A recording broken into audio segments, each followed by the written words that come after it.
The alternative Digitalk. Real issues, real talk. Hi Rogers, can I ask you something? Shoot. What does corruption mean? Well, summarily, corruption is abuse of public power for personal gain or for the benefit of a group to which one owes allegiance. For example, when a public office is abused by an official accepting or soliciting a bribe. By the way, private people can be corrupt too, like bribing police officers to escape fines. Okay. So exactly how does that concern me? Well, do you pay taxes? I guess, yeah. What does that have to do with this? Everything. Because those taxes you pay are supposed to facilitate services you use, like water, electricity, roads construction, medicines in hospitals, name it. Okay, that is much bigger than I thought. But it can be stopped, right? Well, yes it can, although it may not be as easy as it sounds. And here is the reason why. Corruption roots are grounded in our country's social, political, economic, bureaucratic traditions and policies. So, what has kept it going this long? I mean, why don't we stop it? Well, the main reason why it has been here for so long is because institutions are weak, either as a result of poorly defined ethical standards of public service, weak administrative and financial systems, or ineffective watchdog agencies. What can we do to stop it? At a national level, we must focus on strengthening the independence and effectiveness of public institutions that fight corruption. At a personal level, we must commit to never giving a bribe. I promise I'll never give a bribe. Well, that's a great decision you have made. Me and you now have to spread this message to all our friends. If we all do our part, corruption will be normal. This message is brought to you by Alternative Digitalk. Fellow citizens, following the sequence of events, Uganda seems to be at political crossroads.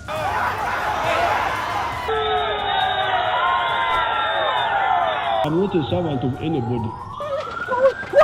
Madam, I know the law.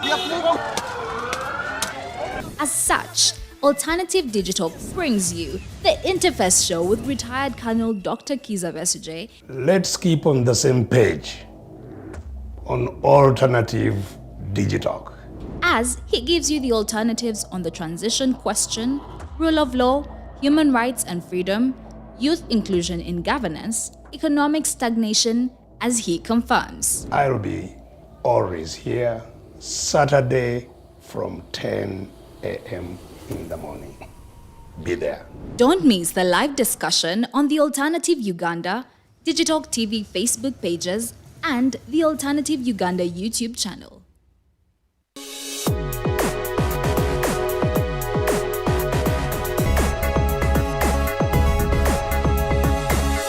The alternative Digitalk. Real issues, real talk.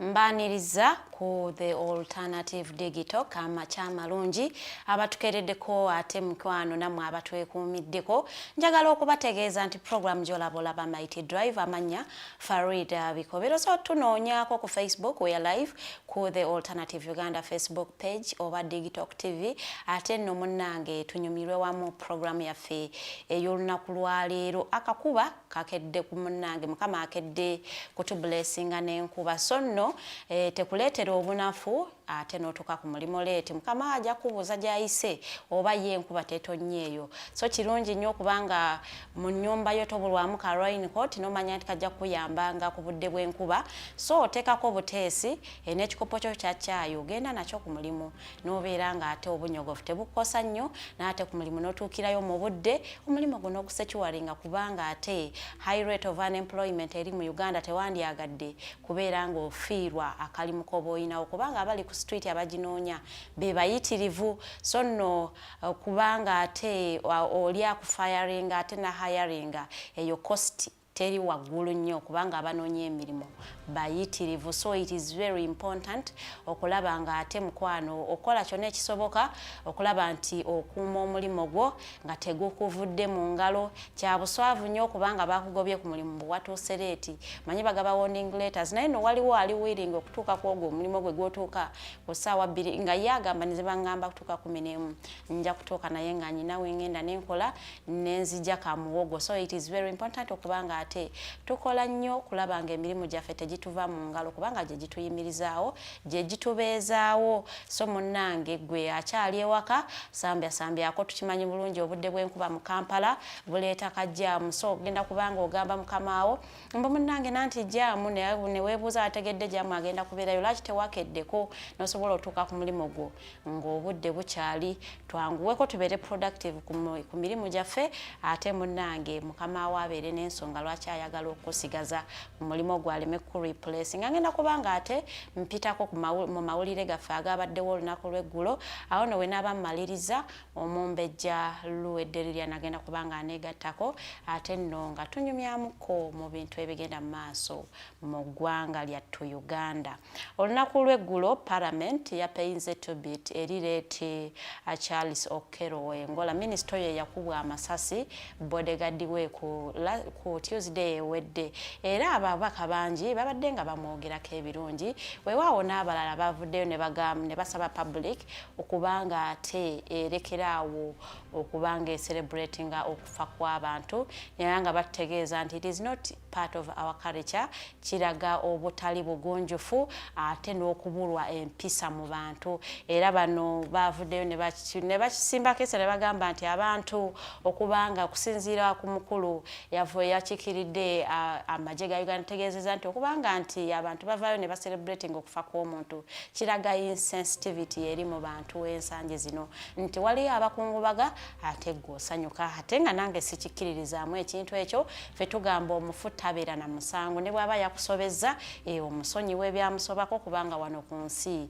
si ffe abasala omusango tugirekera Mukama Katonda ye n'akola ogugwe. So eno kali kyeri mu bannayuganda okulaba nti ate bavaayo ne bacelebrating okufa kw'omuntu tekyali kintu kyaffe ekyo munnange era tujja sabira ddala abantu kituviiremu ddala era kino kinaategeerekeka bulungi nti Electoral Commission enaatera okuba nga ate announcinga oba ng'erangirira Oyam North County seat vacant olw'ensonga nti omubaka yafa ate baba balina okuzzaawo omulala. Era bano balindiridde notification okuva eri ewa clerk wa Parliament baanaaba bamufunye bulungi nnyo nga balangirira nti ate Oyam North County seat vacant naye ng'era kyategeerekeseeko nti abantu batandise dda okwejjayo okulaga interest mu kifo ekyo omuli ne mutabanyi w'omugenzi omukulu Samuel Junior Engola nayo yavuddeyo n'alaga okuba nti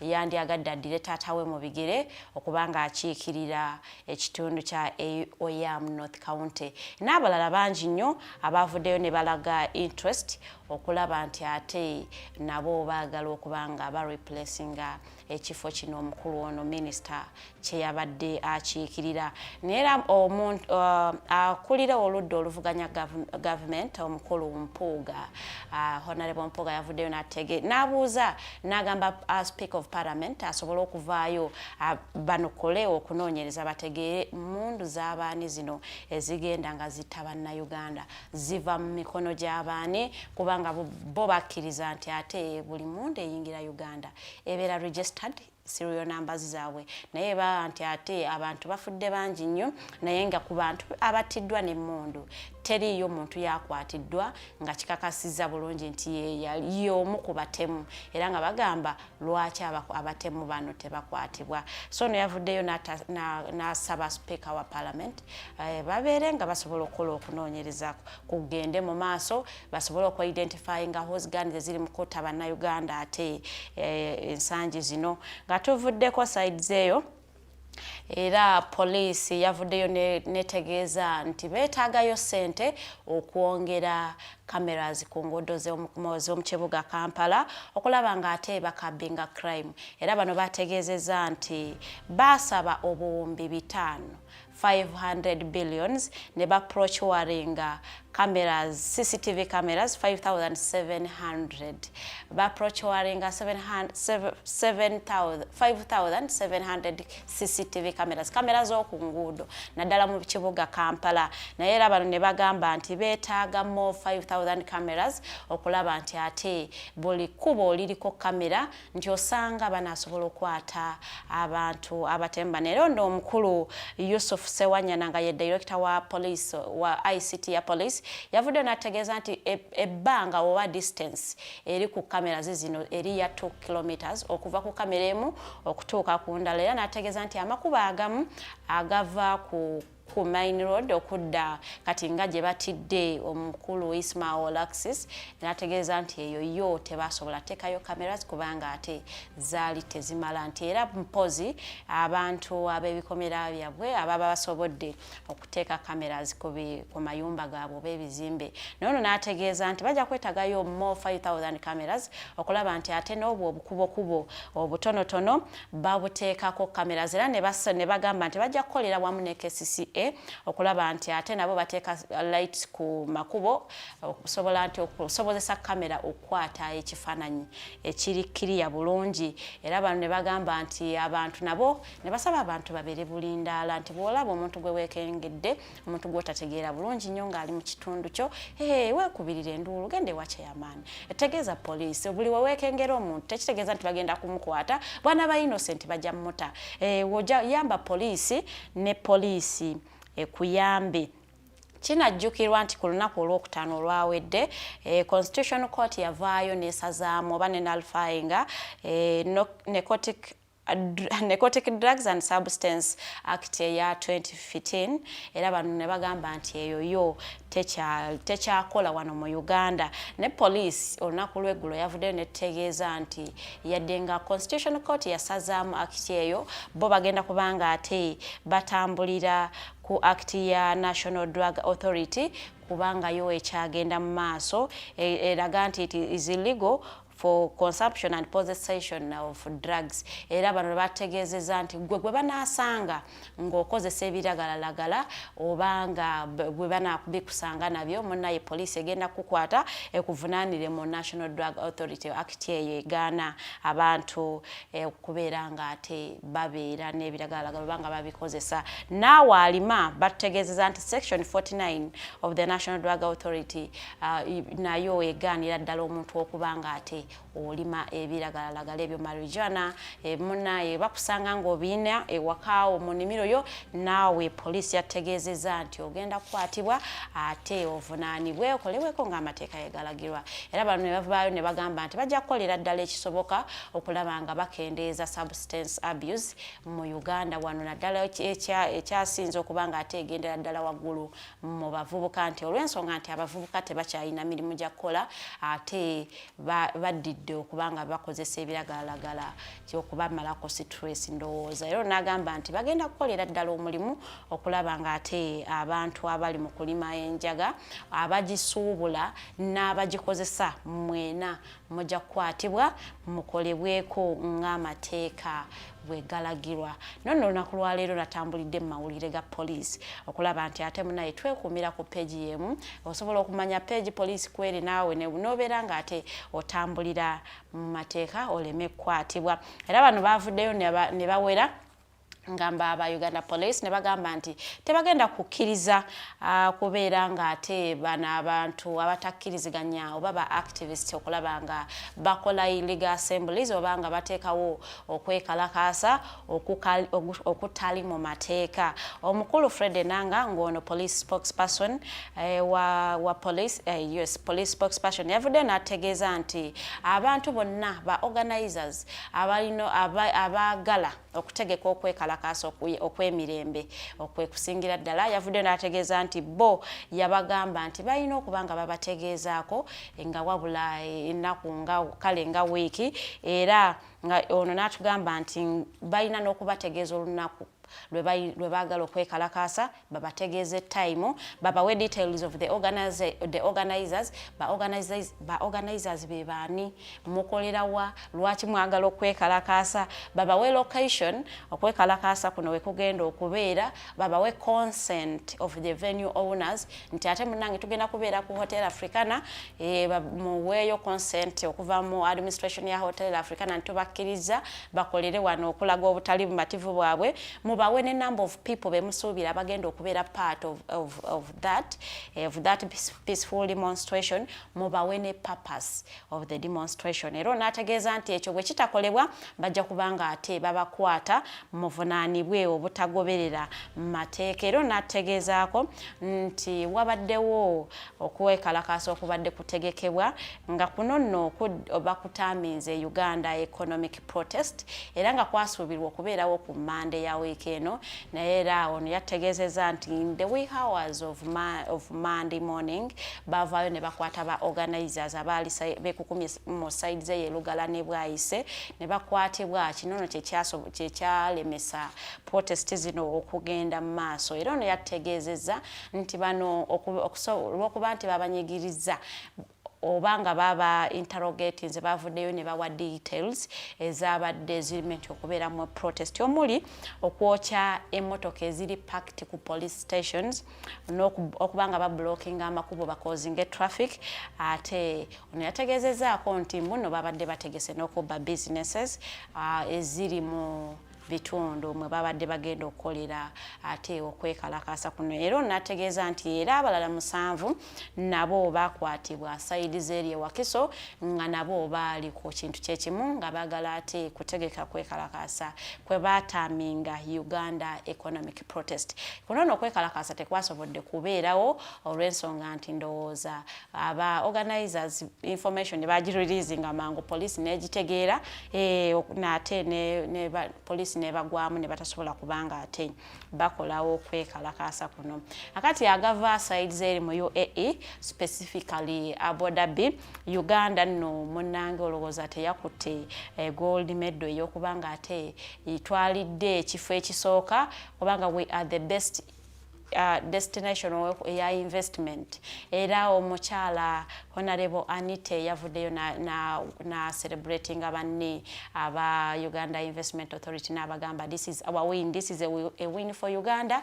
We came number 1st out of 6 other countries era nno kino kiragira ddala nti ate tulikola bulungi nnyo ku wabweru wa Uganda wano era nti abantu twandibanga ate tujja kulaba ba investors nga baleeta ssente oba omutitimbe gw'ensimbi wano e Uganda eno awadde yabaweereddwa nga bali ku mukolo bawo mwoleso gwe bayise annual investment meeting 2023 nga bali ku theme eya the investment paradigm shift bano nno balaze okusanyuka okwa waggulu era ne bagamba nti tugenda kulaba nti ate emirimu gibeera created wano e Uganda kubanga investment means job creation kubanga buli muntu lwaleeta akasente wano ojja kwetaagisa abaana bagano kubanga baba employinga kulabanga be executing emirimu egimu naye no kyategeerekeseeko nti ate abasawo nabo abamu balayinze down tools nga begasse ku balala abadde nga aba strikinga olwa embeera embi gye bali mu kukoleramu olw'obutasasulwa era bano bagambye nti okujjako ng'ensonga zaabwe zikoleddwako bo nabo tebagenda kuddamu kubanga ate bakola omulimu gwonna mu malwaliro. Kino nno ggwe munnange kirese abalwadde nga bali mu kulajjana bo tebamanyi kikiddako era ne balajjanira gavumenti esobola okuba nga ekola ku nsonga z'abasawo mu bwangu nnyo basobola okuba nga ate services baziwa abalwadde. Eddakiika ziri 25 ezakayita ku ssaawa yaffe emu ey'olunaku essaawa 2 ez'olunaku lwaleero ngenda kuba nga ate mpummulamuko katono nnyo bwe nkomawo ngenda kuba nga ndegattiddwako omumbejja Lilian Luwedde n'omugenyi waffe anaaba ali ready olunaku lwaleero tubeere nga ate tunyumyamuko mbeera ki yegenda mu maaso mu ggwanga na butya bwe tuyinza okugivunnuka. Tuwummulamu katono nnyo tukomawo. A very good morning.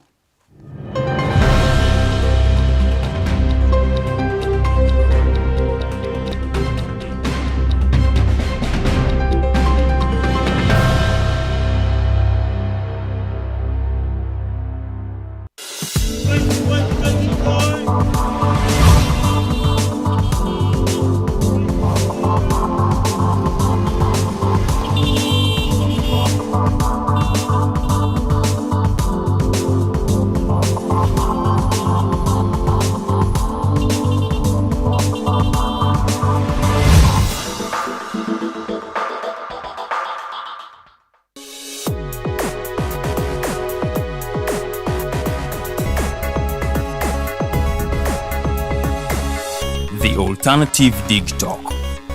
Real issues, real talk. Fellow citizens, following the sequence of events, Uganda seems to be at political crossroads.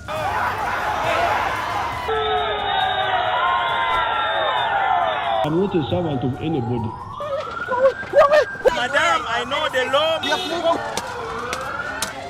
As such, Alternative Digital brings you the Interface Show with retired Colonel Dr. Kiza Besuje. Let's keep on the same page on Alternative Digitalk, As he gives you the alternatives on the transition question, rule of law, human rights and freedom, youth inclusion in governance, economic stagnation, as he confirms. I'll be always here Saturday from 10 a.m. in the morning. Be there. Don't miss the live discussion on the Alternative Uganda, Digitalk TV Facebook pages, and the Alternative Uganda YouTube channel. Hi, Rogers. Can I ask you something? Shoot. What does corruption mean? Well, summarily, corruption is abuse of public power for personal gain or for the benefit of a group to which one owes allegiance.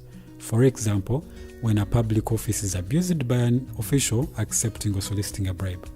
By the way, private people can be corrupt too, like bribing police officers to escape fines. Okay. So exactly how does that concern me? Well, do you pay taxes? I guess, yeah. What does that have to do with this? Everything.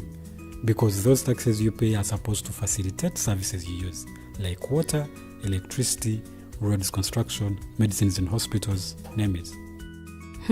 Okay, that is much bigger than I thought. But it can be stopped, right? Well, yes it can, although it may not be as easy as it sounds. And here is the reason why. Corruption roots are grounded in our country's social, political, economic, bureaucratic traditions and policies. So, what has kept it going this long? I mean, why don't we stop it? Well, the main reason why it has been here for so long is because institutions are weak, either as a result of poorly defined ethical standards of public service, weak administrative and financial systems, or ineffective watchdog agencies. What can we do to stop it? At a national level, we must focus on strengthening the independence and effectiveness of public institutions that fight corruption. At a personal level, we must commit to never giving a bribe. I promise I'll never give a bribe. Well, that's a great decision you have made. Me and you now have to spread this message to all our friends. If we all do our part, corruption will be no more. This message is brought to you by Alternative Digitalk. Are you craving for that special meal that will entice your taste buds and leave you with lasting thrilling memories? Look no further. Spice Island Bulenga has got your answer. Natural, fresh and delicious juice, the best meals. Don't miss our daily specials from Monday to Sunday. Pizza Wednesday, Saturday Pizza Bonanza, you buy one and take two. Come dine with us and feel the experience. We are located at Prime Shopping Center in Bulenga, Mitiana Road. For inquiries, call us on 0704111720. Spice Island, we treat your cravings. Looking for a pair of shoes? Let's Up Stores has a wide range of selection for unisex footwear. We have the best quality of all brands at pocket-friendly prices and we make deliveries countrywide. Just place your order or reach us on 0772 080090. You can also check up at Let's Up Stores on all our social media platforms. Let's Up, craft your own footprints.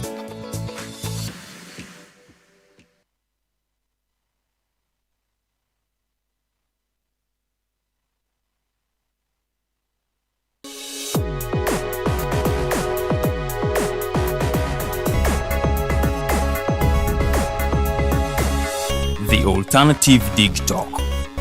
Real issues, real talk.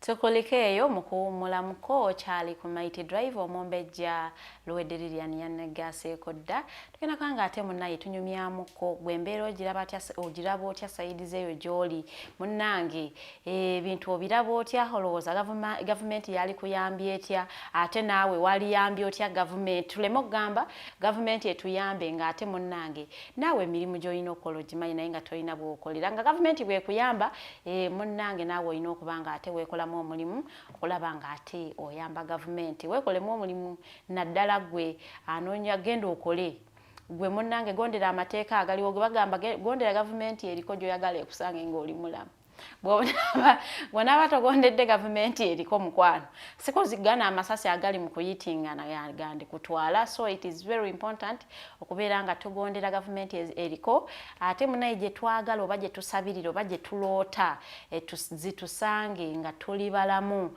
naye nga njagala okujjukiza nti olunaku lwa Wednesday ennaku z'omwezi ziri 10 omwaka tuli mu 2023 tuli mu mwezi gwa May akakubako tukalaba gwe guno ogw'ensenene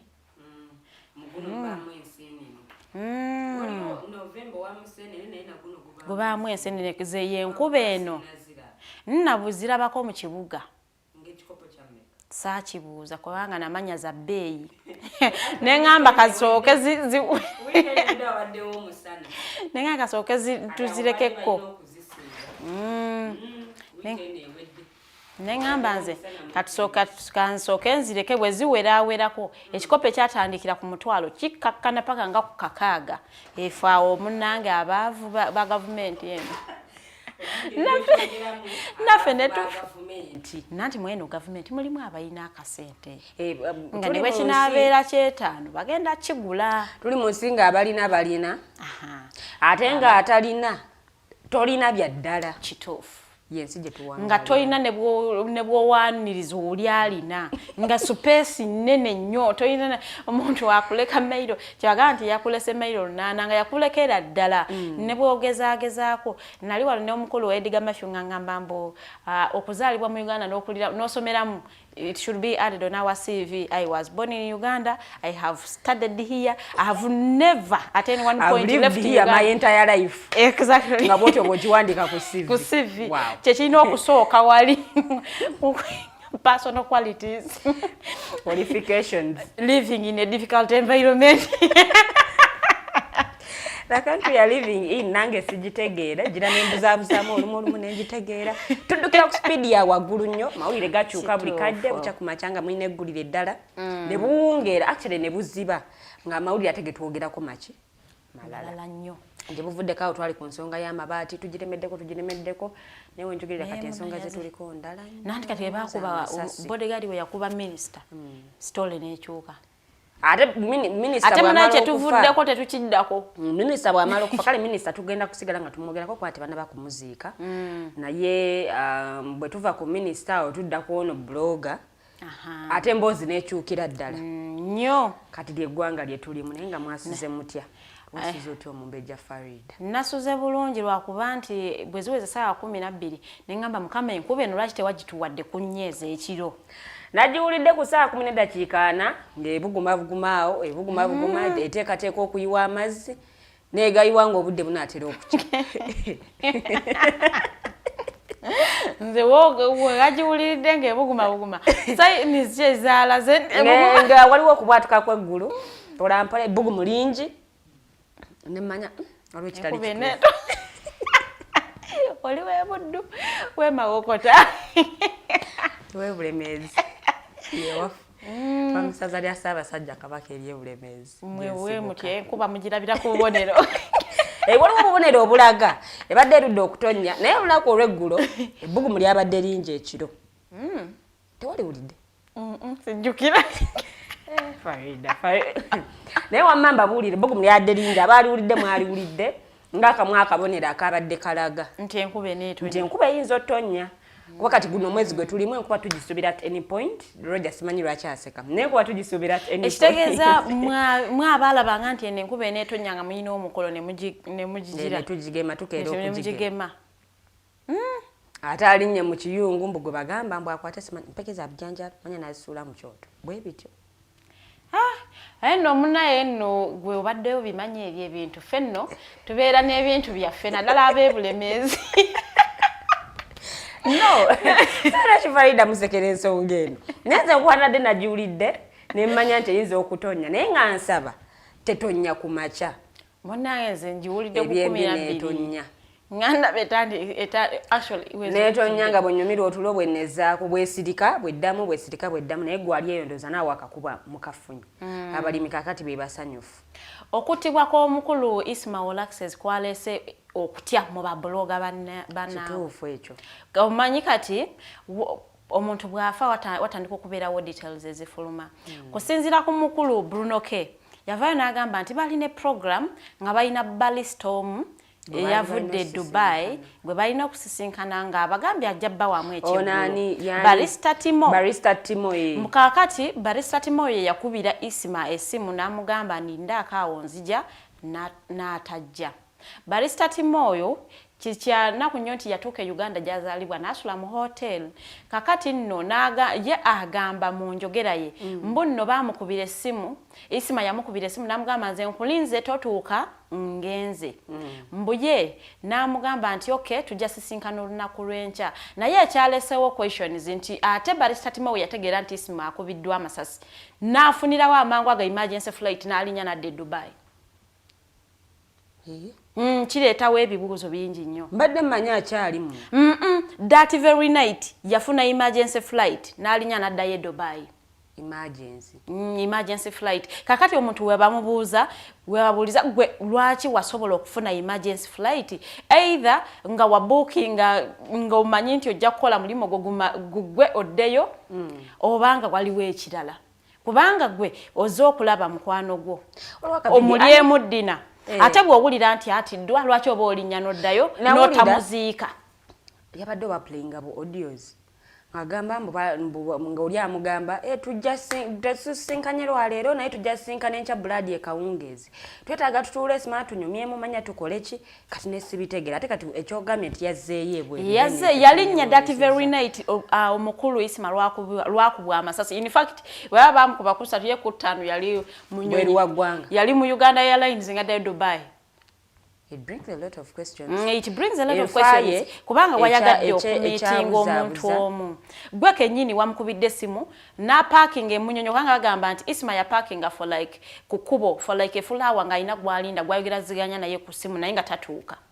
Ate yagamba munanti nze namukubiranga ne mugamba ndi salama na ku kino ekikuba eky'ekirudu. Mbu naye nga nkyali wala nga njagala amukumire wanindeko.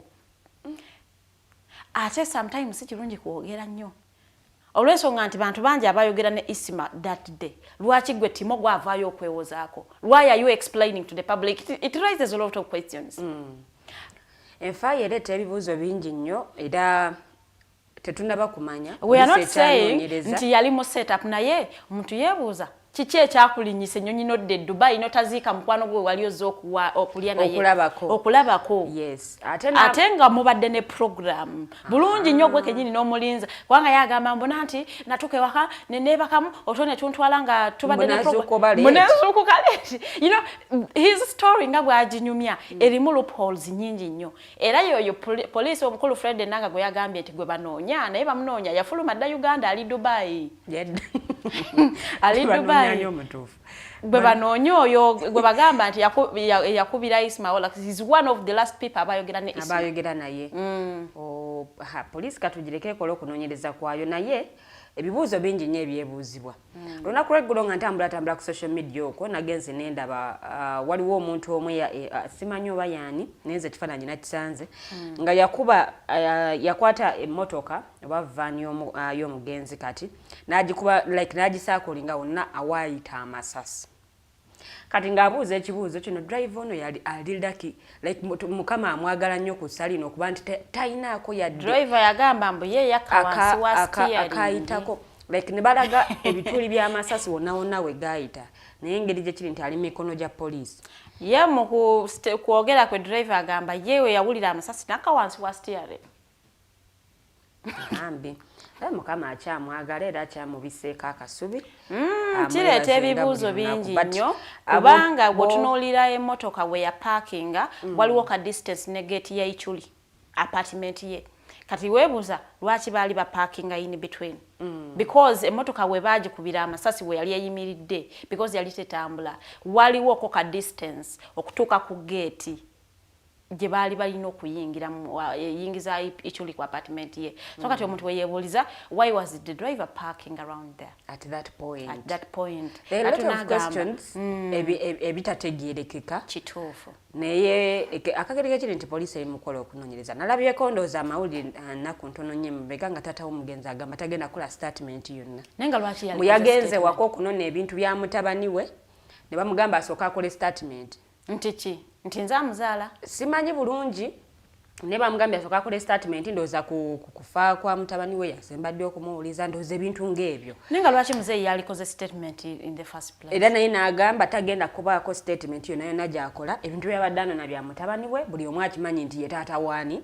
kitaata w'omugenzi kakati because mbwe enju yagireka nki enju yagireka nzigule kakati yadde agenzeyo olabeeko ebintu by'omutabani we byajjajjayo naye yasanze akaseera akazibu okuyingira mu nnyumba ate bwe bamukkiriza okuyingira tebamukkiriza yadde okugyayo ekintu n'eki namugamba nti alina kusooka kola statement nga tannabakubako kyakwatako era ye n'akalambira laga talina statement yonna yonna gyagenda kukola ki gyagenda mpozi nga si mutabulike naye olunaku lw'eggulo era still nalabye ku mawulire nga balaga nti omukulembeze w'eggwanga yaweereza amataaba kuba kati okuzika kwawedde gaba tegakyali mabugo gaba gafuuse mataaba so omukulembeze w'eggwanga yaweereza amataaba munnange ne bakubagiza ennyumba ya taata wa Ismail then taata we yennyini ye n'asaba naye munnange nti ayagala kusenkana mukulembeze wa ggwanga so tetunaba kumanya naye mukulembeze yabaddemu munyiivu muko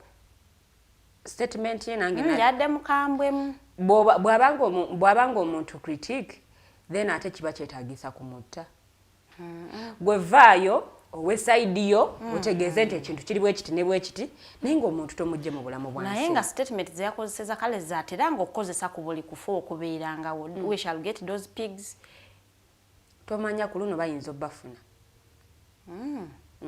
katusabe ono abadde awolereza abadde akuba sayidi zombi awolereza sayidi eno n'amana nawo abadde ayogera kale ku bikyamu yes ye kyalaba ne bwe kibanga kya NRM nga bakikoze mu butali butuufu ajja kuva yakyogereko ne bwe kibanga kyeno aba opposition be bali mu ate mu kwewunza nabo ng'avaayo n'abayisamba kuyita kuyisaamu ggaali n'abayisaamu awo eggaali ne beetereza yali ono omu ku bantu abatukwatira akati ku nsonga za Entebbe Airport n'omukulu oyo Balista Timo kubanga barista Timo y'omu ku bantu abasookera ddala okuvaayo okukola video ye yali whistleblower, the first whistleblower yali barista Timo n'akola video ku TikTok nga gamba entebe kisusse then awo buli omu n'atandika okubuukira ensonga ye yali he's the first whistleblower eyavaayo n'atandika ku nsonga za Entebbe airport naye bwe kivaayo omuntu ate n'alaga nti gwe munno baamuse nga wavudde Dubai kujja kulaba munno ne bamotta ate n'olinya that very late n'oddayo Dubai Farido kimanyi nti nno abantu abasinga bafuna entiisa ate lwaki otya gwe atalina buzibu because abantu abamu bempuliddeko nga boogera abamu bagamba natuuka n'ewaka nga mpulira sibitegeera waliwo omwami omu bwe yali avuga nanti kati yaligenze bugenzi mu hotel nga ne steering y'emmotoka emulemye okukola ki yaligenze bugenzi mu hotel room ye we yali apangisiza neyeebaka neyeggalira n'alinda obudde buke I think ayinza okubanga yatunulira ensonga yatunulira omwami oli ebintu byabadde ayogera n'agamba wayi biyinza okuba byebimutisizza naye nze njagala okutegeeza abaana bannayuganda ba blogger abali ku social media nti ebigambo byabwe bibeere bitono Sometimes osale ekigambo police ekwate tonatuuka ku bigambo bitono abantu abasinga bali mu bweraliikirivu obwaki anti aba blogger abamu kigambibwa mbu waliwo list eyafulumye bali ku wanted waliwo ku list eriko abantu no mbo bali ku list yabaddako kati abamwe batambuza abaana bagenda creating ezo list bo benyo omwana agenda tuula ku simu ya creating list agikasira bamanyi nti babadde boogera yes ateeke bannaabwe mu ntiisa waliwo omwami omu ateeke yadde kasuku namuwulidde nga bamubuuza nga bagamba mbu kigambibwa mbu ku list eno naawe kwolyaga lwaki abantu boogera ebintu ebyekisirusiru ng'ebyo kati otandika otya okwogera statement ng'ezo okutandika okugamba banno mbugwaddako oba oli ku list y'abo abaddako so bino nno bireese okweraliikirira mu babloggers abamu waliwo benalabyeko abagamba mbu munnange nze no evidiyo yange esembyeyo ndekeddaawo okwogera ku bantu ndekeddaawo n'okupostinga ndekeddaawo waliwo akavubuka akabadde kamemekinga Nambooze obadde okalaba nga kakolera ddala eddoboozi lya Nambooze naye nga kanoonyaamu ezo parts Nambooze omanyi Nambooze mujereegerezi z'abajereegerera abantu ezo no oyo mbadde simumanyi nakolabye nako nga kava kagamba naye nsigenda kudda mukola video za Nambooze nga avuma omuntu yenna oba ng'ali kumwatakinga ngenda musonyi abadde azinyumya ninga kala abadde akola videos nnungi nnyo naye kaavudde sisobola kudda mutuula mu ddoboozi ly'omukyalo oyo ng'alina baatakinga otherwise omuntu alekerera oli nadda kuggwa oli mu kuddamu eddoboozi ly'oli because kati gwe yiye etambula nnyo kwa abantu abalaba ekifaananyi kya muntu mulala ng'ate eddoboozi lya muntu mulala it attracts attention so munaye naawe muntu ayinza okunoonyezaawo so list ye efuluma tetumanyi bantu bye twogera bibanyiiza kyenkanaki oyinza okubeerawo ng'oyogera ku kintu naye ng'eri waliwo omuntu obusungu bweyongera okwekuma buli bwakulaba nga obusungu bulinnya buli bwakulaba nga obusungu bulinnya kati awo nange sibitegeera nti mu Uganda kati kireetedde ebibuuzo bingi nnyo ku ddembe ly'obuntu lye tulina freedom of speech bakuleka n'oyogera but freedom after speech teri guaranteed tetukyagina nze mbabuulira laba otandika okwekengera ky'ofulumya nga oba nyina gwe nyiiziza oba nyina gwe sitasanyusiza bannange oba nyinaye yafunye emotions oluusi ziba waggulu noonoonya like nga wayogedde ate ebintu ebimu bibeera bituufu naye lwakuba nti omuntu ono akikola ye kiba tekimusanyusiza oba omwabizza n'anyiiga laga gundi oyo n'akwewerera nga buli wakulaba akwewerera I think kino kigenda nakuleetera bannamawulire abamu okubanga ebintu ebimu ebikolebwa nga si bituufu olowooza tekigenda kuleeta n'omulimu gwaffe okubanga gulina engeri gye gwa affectingidwa kubanga omwana ajja kutya okuba story emu agambe story neyinza okundeetera because we have people abakola investigatives oli aba ne story nga badde agirondoola ebbanga n'atya okugiteeka ku mpewo giteeka ku mpewo eno nendeetera ebizibu omuntu agamba owaayi mukole obuli soft omuntu bw'atagenda teekamu emotions agamba ako kayitewo programu y'ekyemisana ey'ennyimba ani anannumba ate mpozi nyini luyimba ng'agane tolina copyright simanya biki nyimba zange yajja naye oba oluusi bootakubidde muziki waabwe ne bajja ne bakulumba lwaki takuba nyimba zaffe lwaki takuba muziki waffe ekyo kyangu nnyo okusinga omuntu anagamba waliwo stories nga ntuufu naye ng'ate bozikubyeko tebaagala zifulume zigende mu public wali obuzibu bwokawuka nti gojja kuba ne story yo ng'ogirinako obukakafu ogenze ku ground otuuse onoonyeza obujulizi bwonna bwonna obadde bwetaagisa obuleese story giteeke ku mmeeza ekuzaalira akabasa naye nga n'abo abantu abadda mu Facebook ne muteekako akasimu kamwe ne mukola zi live bw'oba olina ky'oyogerako beera n'obukakafu. I think Farida tulina kakati tulemo salas ebigambo ku bantu ate n'ojja n'oyogera ku muntu feefuula hawa naye nga by'oyogera byonna bifu.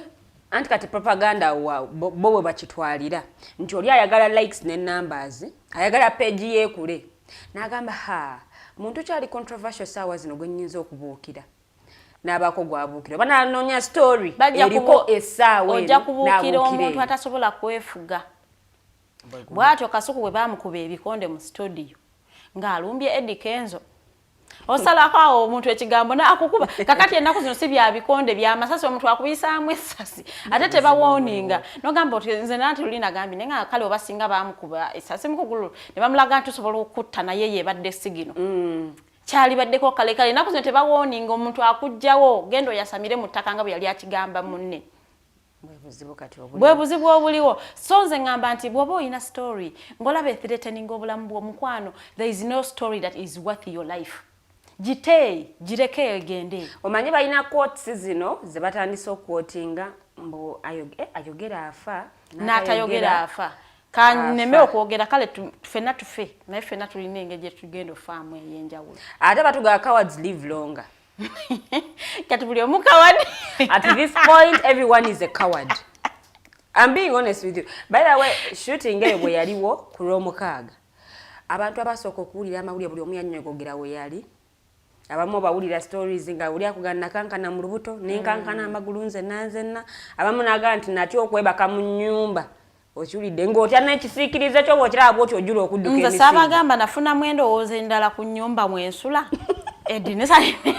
just gwe kyo kirala nnyo nafuna mwendowooza endala ngamba nange ennyumba eno ereka teri seefu bulungi kuba kakati nze nali ewange ne ntandika okupimapima muntu oli bw'abanga wakkuba bw'ati bw'ayita mu bathroom yange ninako we neekweka watonotono no Farida si byakusaaga naye naawe weegenderezaamuko nembalabalamu weesula kirungi sisula wala nnyo nakkubo kye nsula ku kkubo so nembalabalamu twakuba waliwo ekizikiza tewali mataala bulungi ku kkubo eryo sisobola kulyogera saagala kulyogera budde buno nja kulyogera nga wayiseewo akabaani naye weesula wali kumpi nekkubo so that shooting yaleetera abantu bangi nnyo okweraliikirira abantu bangi nnyo batambulira kati mu kutya abamu ne ba bloggers ababadde bavaayo okwogera ku buli nsonga manyi tulina ba bloggers abamu naye buli nsonga ejja agyogerako buli nsonga efuluma girinako point buli nsonga efuluma girinako obukakafu kati awe wali obuzibu unlike these people nti asitikinze ku sayidi emu n'agamba okay eno ye sayidi gye ngenda okubeerangako nja kuanalyzinganga ebintu ebiri mu either entertainment netumanya nti oliwa entertainment oba bya politics gwamanya ebifa mu bayimbi ebifa mu bannabyabufuzi bannakatemba gwe oli all round buli kintu okirinako opinion so awo kati we wali obuzibu nti oli bw'abanga abadde ng'akola ebintu bwabamu nga isi abadde akikola naye ng'akyaza abantu abacriticinga everything entertainment politics biriawo bya mizannyo byakibina ye buli kimu akinako point tasobola kukiviirako awo lisiti yandifulumanga erinnya ly'okweriri naye ani ali mu kufulumya lisiti eyo sinnabitegeera sinnamanya nnyayina tebe ng'eri lisiti ya mami antumya result azaagala yeriwo eyo lisiti y'omwana omuwala gye yafulumyawo no ya gundi yagira nono teyagira ngitegedde eyo lisiti so bannaye ba blogger mwegendereze nnyo ezo zi live ze mukola olw'okuba oyagala bakuwe owettaka oyagala owettaka akuwa akalango k'emitwalo 5 ezo stories zijja baleetera ddala obuzibu ate munnange ffe tudde tujja gamba inali live inali rehe naye ng'ate obulamu bugenze nga tebikyasobola kudda pain esigala mu bafamire kubanga the world moves on so fast esigala mu bafamire mu bazadde olunaku lwe baazika Isma Bad Black agenda manyisha nito oyo wabeerawo lwategeera n'akola post ku Facebook n'agamba nti tuva kuziika Isma abamu bagenze mu mabbaala elugogo waliyo ekivulu abamu ne bagenda abamu bagenda ewaka waabwe okulya twagala naye kandi obulamu bumpi n'agamba kakati buli omu azeeyo dda ku bulamu bwe Isma obubwe bamuvuddeko kale n'agamba nti kati abantu abakola okwapiizinga abantu kibawe ekyokuyiga nti bw'onoofa the world is not going to stop even for a minute. At any point. Tugenda sigala tugenda mu maaso. Ekyo no kigendera ddala ne ku mirimo nti you are killing yourself for the job. Naye bana wonoofa wepa,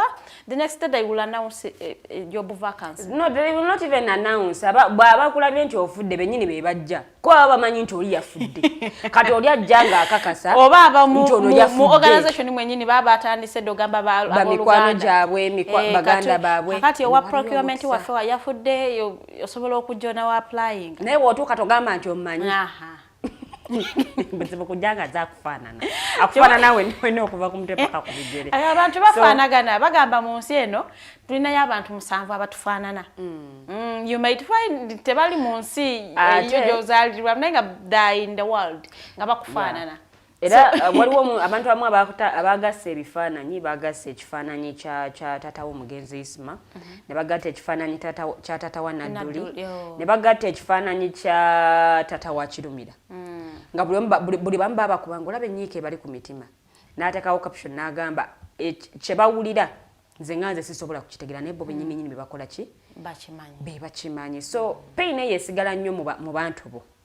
Because bwe yabadde yakafa ate bwe tukola zi live zino tetuzikolera abantu baffe tuzikolera abantu balala nnyo nti bwe yabadde yakafa wakawonawona wagenze ne wajjula abantu abazze okubagiza abazze okukola ki naye oluvannyuma kituufu akasajja ako kagenze naye oluvannyuma lw'okuziika olabanga ewaka waliwo abantu nti abazze nga buli omwaka kati yensi bwetyo bwetambula nti gw'oluva mu bulamu bw'ensi eno mangu bakuteekayo chapter negalwawo abaislam babakutta ku 3 bakuteekayo ku 9 the following day abantu baba bivuddeko omanyi ekisinga okukwata abantu wenna ku mitima nti ng'okyali wabwerwa naye ng'ofudde like buli muntu bwakutunulako nga tokyalina kyosobola kwekolera you cannot talk tosobola kwekizaleka ennaku eyo ebajjula ku mitima kati I can imagine abantu ba minisita kye bayitamu naye kasita bakuteekayo mu ttaka it's like suubi eweddeyo tokyasobola kudda bakivaako mangu nnyo naye wano ogamba oba mukama anaakola ekyamagero oba anadda ate naamulaba nga yeeneenya momanyi waliyo bagamba mbu omuntu afaana dda so you also believe osanga ekyamagero kiyinza okubbulukira mu famire eno kitomera awo ekisima munange naye bamuteekayo suubi eba eweddeyo gamba kati oyo we move on. Yes. And that is the world it moves on very fast. Queen Elizabeth ani yali tamumanyi. Yeah, I know. Yali mukyala wa maanyi nnyo. Yali kwa buli kimu. Ngatuga Queen Elizabeth buli example jo wa Queen Elizabeth bwe yafa ensi nesigala ng'egenda mu maaso we twogerera kati mutabani we yamaze yeddo okubanga akola ki nga tuuzibwa ku Namulondo. So waliwo munnamawulire omu okuva side zeri mu London eyateese ku social media ye ng'agamba nti yawulidde King Charles ng'agamba Camilla mbu what a boring coronation. Nenga batikira yennyini naye nga naye alaba nti coronation ye badde so boring nti abantu tebamwembracing ali omusajja oyo ali musosoze nnyo mulangi takwata muddugavu mu ngalo so kati abantu bamumanyi nti musosoze ate ne mukazi we atiikiridde ba side dish or she's the real definition nti bw'olemerako ofuna ebirungi. Farida omanyi Farida katusoke tuwumulemu the mighty drive ye program jogenda maaso n'okubanga olaba katusoke tuwumulemu Farida akomewalu tuviire ku ntono tulina ensonga nno nyingi nnyo ez'okwogerako sitila ensonga eno ate ey'okuttisa abantu emmundu ekyaleeta ebibuuzo bingi nnyo ekyeyongera okweraliikiriza bangi nnyo bakuumaddembe endooza baali badde basitukiramu ne babaako ate kye bakola ku nsonga eno katumulemu katono nnyo mighty drive ekyagenda mu maaso. Looking for a pair of shoes? Let's have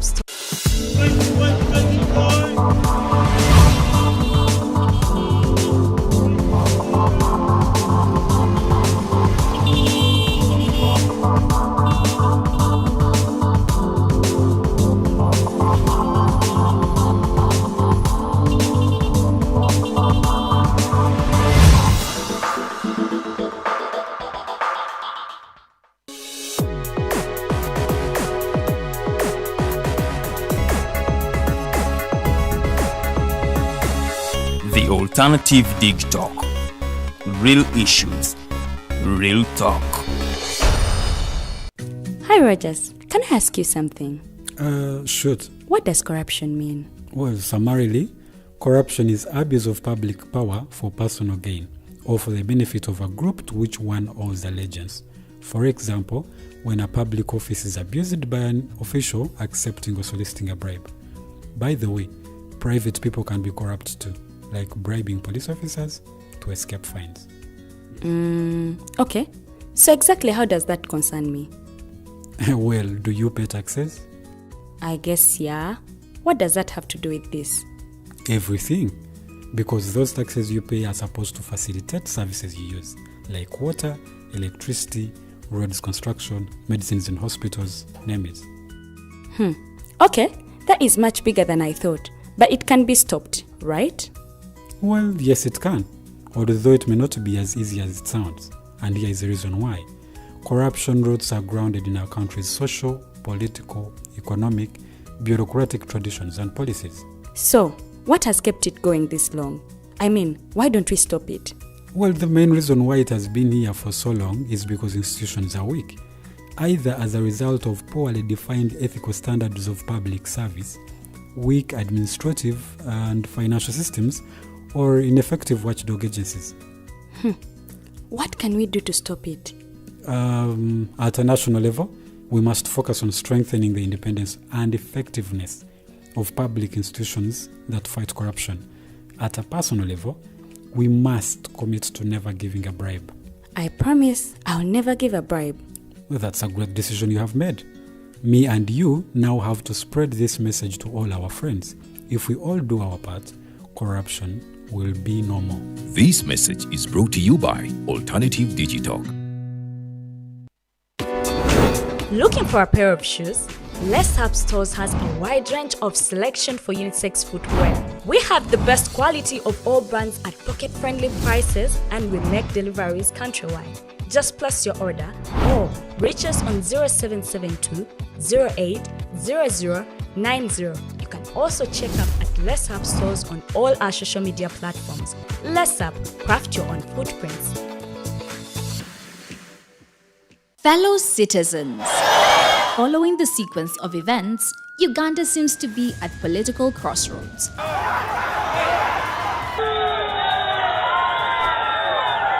I'm not a servant of anybody. Madam, I know the law. As such, Alternative Digitalk brings you the Interface Show with retired Colonel Dr. Kiza Besuje. Let's keep on the same page on Alternative Digitalk, as he gives you the alternatives on the transition question, rule of law, human rights and freedom, youth inclusion in governance, economic stagnation, as he confirms. I'll be always here, Saturday from 10 a.m. in the morning. Be there. Don't miss the live discussion on the Alternative Uganda, Digitalk TV Facebook pages, and the Alternative Uganda YouTube channel. Are you craving for that special meal that will entice your taste buds and leave you with lasting thrilling memories? Look no further. Spice Island Bulenga has got your answer. Natural, fresh and delicious juice, the best meals. Don't miss our daily specials from Monday to Sunday. Pizza Wednesday, Saturday Pizza Bonanza, you buy one and take two. Come dine with us and feel the experience. We are located at Prime Shopping Center in Bulenga, Mitiana Road. For inquiries, call us on 0704 11 1720. Spice Island, we treat your cravings.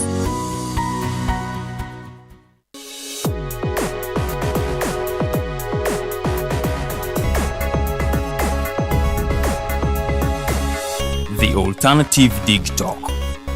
Real issues, real talk.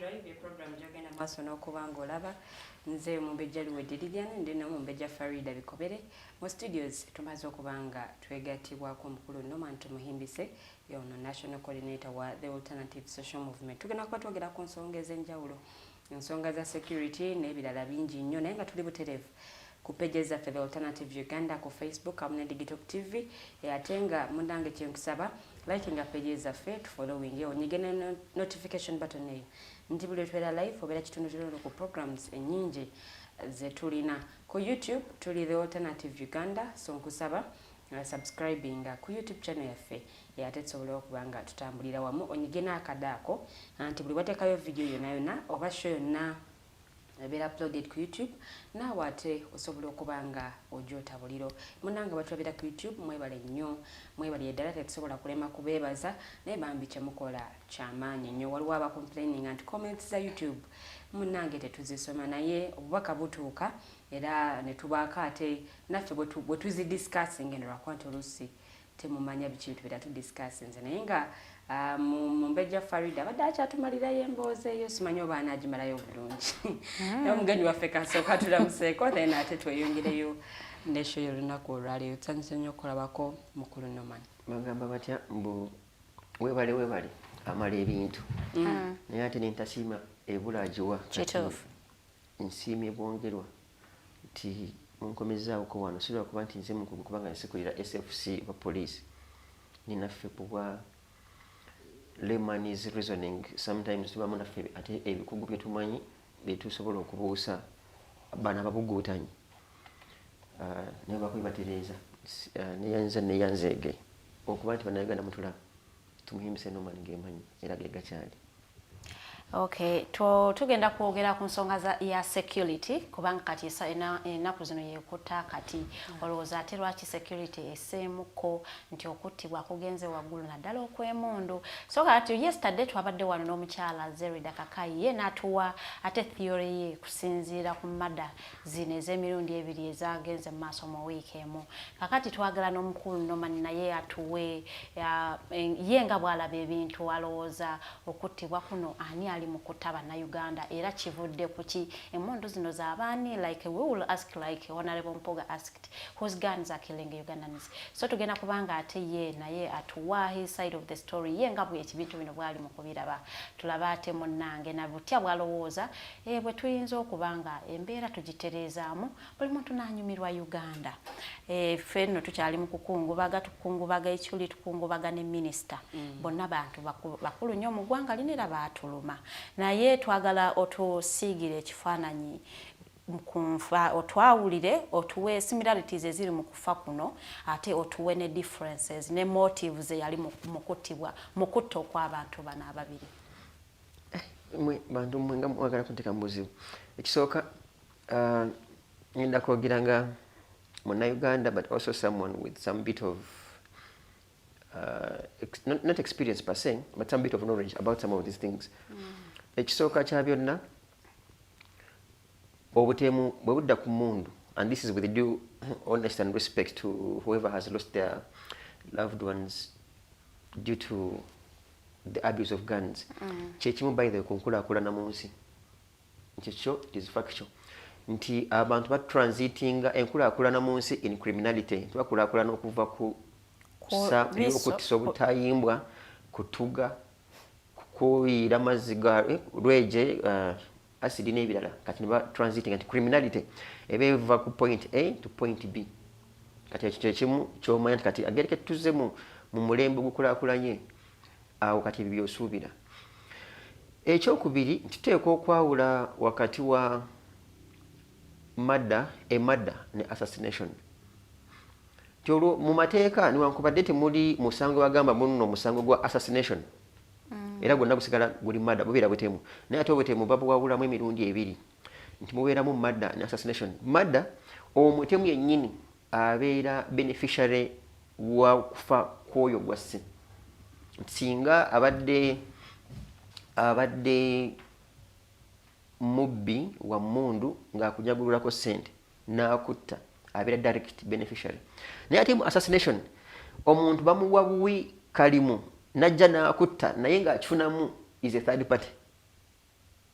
kati buno obutemu buno bonna obaddenga buno okay obumu obaddengawo okuva ku Kaweesi okuva ku Abiriga n'abalala we would term them as assassinations not murders which and customer okubyawulamu bobe narrowing no manti kati odiringa ne assassination ekitegeeza nti ono asse hired machinery kuno okuwona tetwandigambye nti madda okuwa omukulu minister Angola kati awo it could be either way because neyatta what would be if it was a murderer or an assassin temwamu kutegeera kyamuvuddemu naye omuntu akubuuza of course lawyers will tell you there should be a motive kati a motive mu ba assassins tebeerawo ye it's a hired machinery bamwawe kasente najja nga bolaba etse Gandhi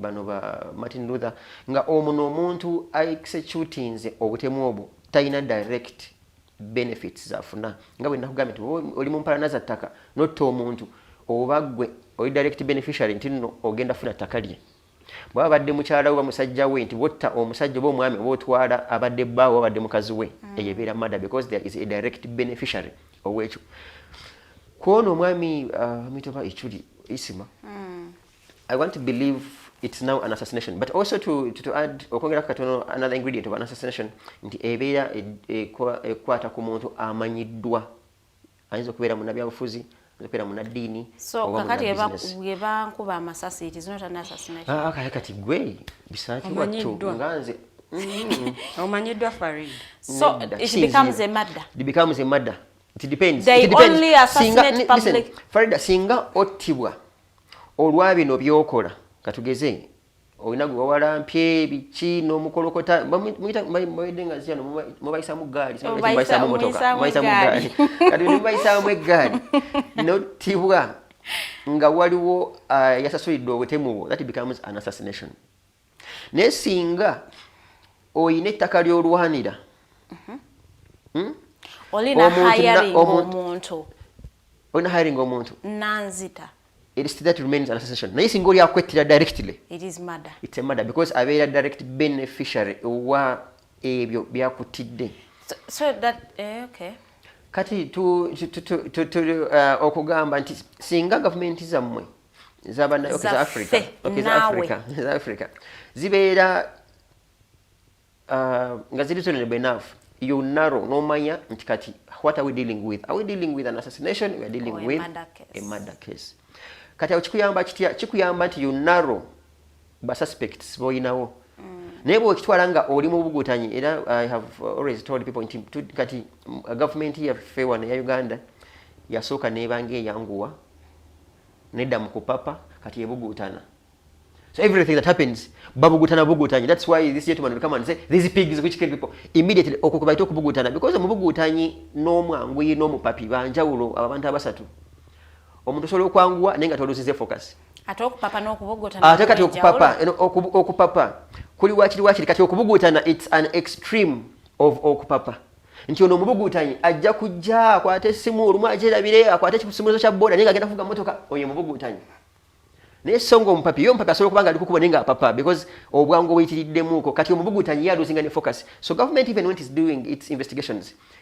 tekyayanguwa tekyapapa ebugutana that's why basobola okufuluma remember when Kaweesi I think was killed it's Kaweesi or even other people nga basobola mu kubugutana kwabwe nga bakwata abantu nga 5 Olwa bifaananyi bya black and white ebyafuluma oluvannyuma bikakatuka amatu bayali Kaweesi ekagunda kafaananyi nga bakata Kaweesi nagambye baana bo beera beebasene isima myaka giyiseewo tetubafunanga nante basamu banga muri mu kubugutana because I think it was simanyi oba yabadde obaggulu oba ku show ya the interface ffe tutera okugoberera some links ku social media ng'osanga America nga banoonyereza ku butemu obwa 1980 nga bakafuna omuntu even like nga 5 years ago that is when kutuyita kati awo tebabugutana si babugutanyi because ekirawo kikuyambira kukwata n'osooka ofulumyawo amanya n'ofulumya ebifaananyi by'abantu neyandibadde gwe mwandibadde mufuna ng'ali connected kasala banga munne mukutte ate mutadde mawulire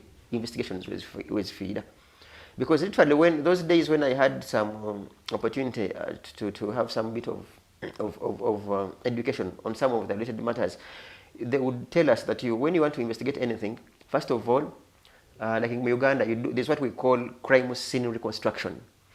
So when you do the crime scene reconstruction, kwekutandika okufumiitiriza n'otandika n'ogamba ono yandibanga yavudde wano sasa engeri lya ziri yavudde ango bweti, but most importantly bagamba weteeka mu bwongo bwa criminal, so you think like a criminal. Nogamba singa gwe badde ogenda okukola obutemu obwo wandibadde weeyisa otya. Until those ingredients are harmonized, you can never get a criminal, because when you don't put yourself in the mind of the criminal, you can never get to them. They will always be a step ahead. But once you put yourself, it means you are now reasoning like him. Kati omu kumwe either ku criminal oba kugwa mu investigating omu bwe asusa munne one step yafuna munne. Mukitegera again oba kati bifuse tutekiniko. Just onjijukiza nti mu film tubiraba. Mu film zino za America nti gwe batutte okola okunoonyereza tuka ku crime scene nolabanga ali mu kubyamu obufaananyi like naddaka ebigere emabega nayimirira n'agezako okupima. That goes with intelligence. Nti mwewaayo okuwandiisa abantu mu bitongole bino ebikuumaddembe olw'okuba bawanvu oba bampi olw'okuba bakanyama. You get? Temuconsideringa nnyo bwongo. I have been in a police training school, I think that's 2007. And we would, some of us were expelled there because some big people had sent their children with, the people we call receive and train. So someone comes with a letter, receive and train, bracket, RAT. As you may be aware, this is our comrade's son, please receive and train. Interview. That's where I find a problem. Kati ono mwana wa receive and train. Olwokuba nti yagendayo babu weeru akuba nti nno basadde be kibwa mwagaza. Atuukayo nga talina interest. So nga mulimu abantu abandi badde balina, because even working in security, it's natural intelligence. But in Africa, intelligence officers are ignorant, that's I also, or illiterate, or otherwise officers. They are not as intelligent because FBI and other organizations recruit people based on their natural intelligence. You can't investigate any case unless you are naturally intelligent. Mukulu nomani, wano mu Uganda tulina abakugu mu kunoonyereza ku misango. Mwebali challenge weri kyabandi baddemu tebafiiriddwako. They are not promoted and they are also not given incentives to investigate. Let me give you an example of when we were raided here. You could see that the raiders were all hungry. Very hungry and angry. And it's very rare to separate anger from hunger. These two work together. Even when one becomes hungry, just as I will become angry. So there is katika nantu chali yao mujjukira mwena the beauty ndine ba suspects mwena mwali ba suspects mujjukira omukyali alinga ne camera nga bukimwe kimunyumira kisonga ko afande I think we also need this like no reasoning. So those are the majority nga songa kuwaya nagambe no waya tujeetaaga nasoka ku kitabo tukyetaaga amazima batukola kutwala etabu yakanyihamba. You remember nga twala etabu yakanyihamba. We also need the receipt books. We also need the receipt books. We also need these pens like so even the cups. Those are the majority. Ngomuntu atunde ekikopo nakyo nagamba kile ekikopo kya katabadde mu musango, which is fine if someone was reasonable enough. Neither is when someone loses brains. No gamba if you raid this office and you find that there are some books katinga receipt ya national water edike mitwale ebiri nga guno musango teguliimu, let's say money laundering nebira mutwale twebuzabuza okusasula sente mu national water. Why would you take a receipt of national water? Why would you take ebitabu bya kanyihamba? You get ebitabu bya kanyihamba. So those are the majority of the police officers we have. Those who are so professional, first of all, they are few. Secondly, because they are swallowed with a bigger group of the ignorant investigators, they let things be. Thirdly, because of the infiltrated teams in corruption, omuntu ate okufiira ku musango because teyesiga team gyakola nayo. Yeah. That's why people will choose to say, guno musango kanguleke because of my life. Because we are only infiltrated. Of course, we have had the president and so many people say police is full of mafias. So you can't ascertain out of the three. You might have we have the kawukumi. I must have the kawukumi. Nga bambaira investigators basatu nga abiri bakawukumi. So what you do is to let them. One is a kawukumi, one is a mafia. You get. So that's one of the weaknesses. But to say Uganda has intelligent people, it has intelligent people. Kumusango gwe bawayo kunoonyereza, my dear. Baso lugunoonyerezako paka to the dot. So you know, that brings a question because tuba tulabyeko obutemu bwe buti. okutibwa kw'abantu abatiddwa amasasi. But we've not seen any report evaayo concluding nti okay kino kyali bwe kiti ne bwe kiti era kyatambula bwe kiti ne bwe kiti. Okuvira ddala emabega ku kufa kwa Joan Kagezi tulabye Andrew Felix Kawesi bonna abiriga bonna tetunaba kufuna report eri conclusive ku nzita yaabwe. I think for me ekisooka kya byonna Ugandans shouldn't even demand for reports. I am one person who doesn't believe in reports because report eno bw'ogireeta reports literally zina kuba, in my view, reports zino zino kwanga zine kigendererwa nti bwe zimala okufuluma si yagwe munansi Lilian ne Farida baba wa report butya Mayombolo yafa butya Kayira yafa tena we kuyambira gwe ngagwe unless ngekwatagana na kukulabula butya boyinza kweyisa okwewala okutibwa. Ne reports zino zina kubanga ziri internal mbubo afuna report, let's say ISO, let's say police, let's say prisons n'abale bitongole bibikwatako but we bategere report eno kyeyanokoddeyo nti waliwo okupangisa kw'emundu for example. Kati mwe internally ne mwe kwanya ensuring nti ezo gaps z'emundu zino zibapangisa bazigala.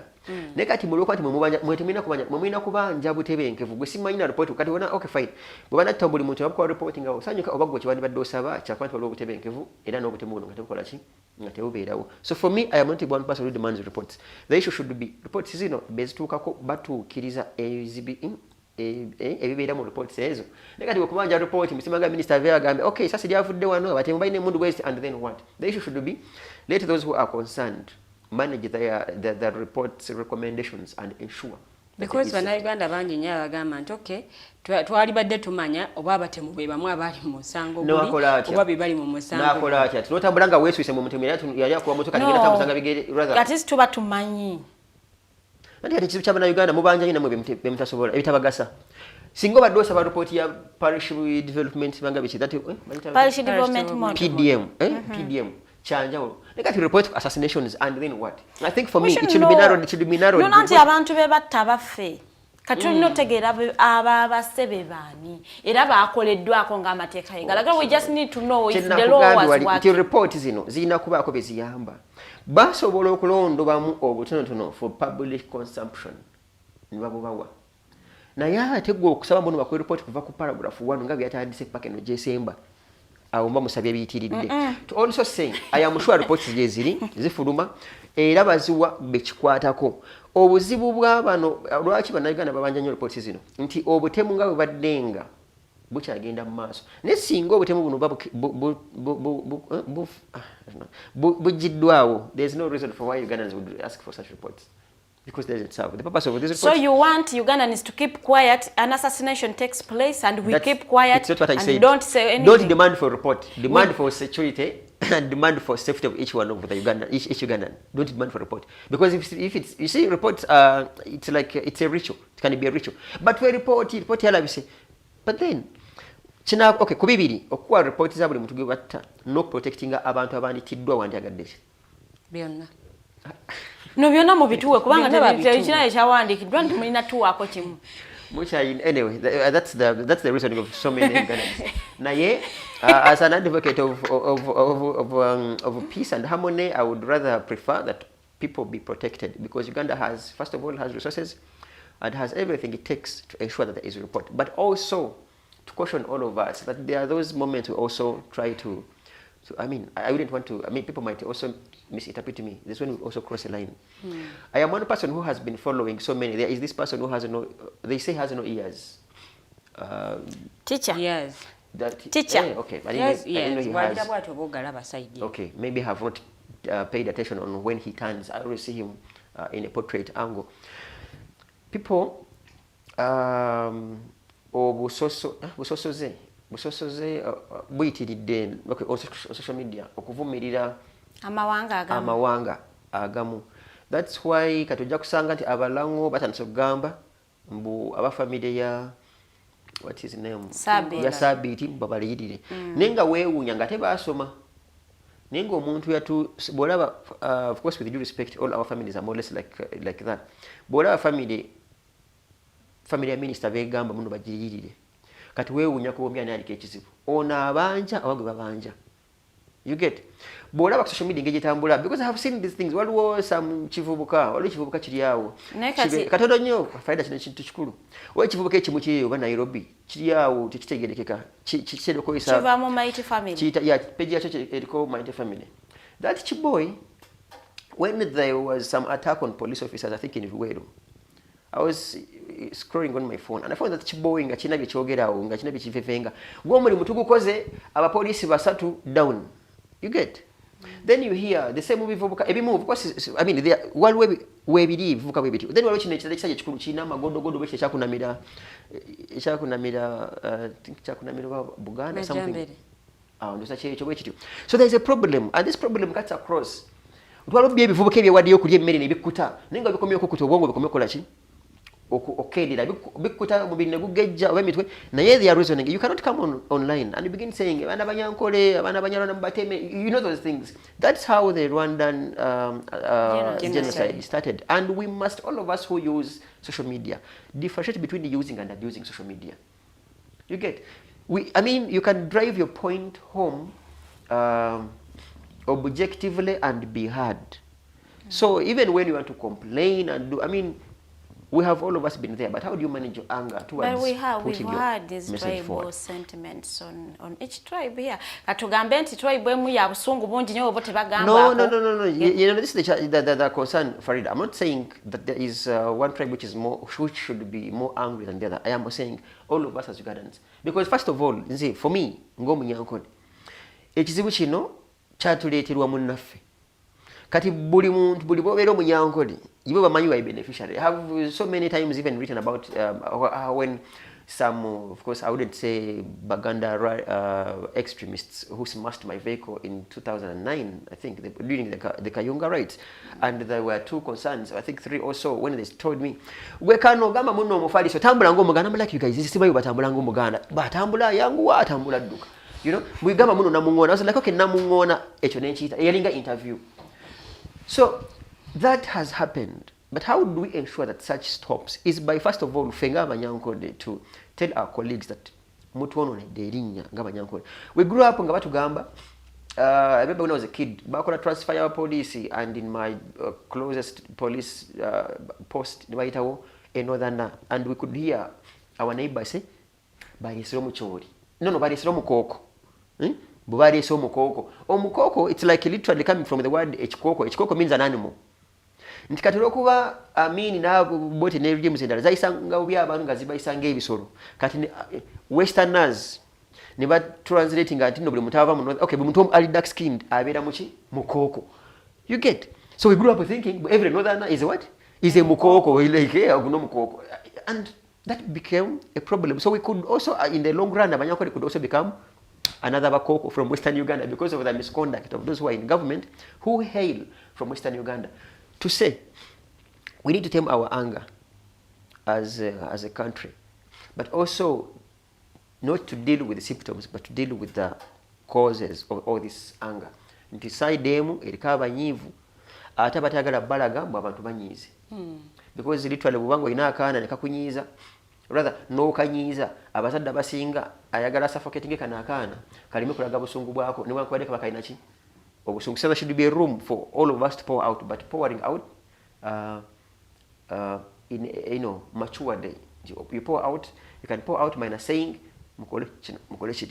finally from me about the same. You remember how it was a bigger battle between Gashumba and the death of this young man in, what was his name? This guy of Woodwell, Naduri's son. You get?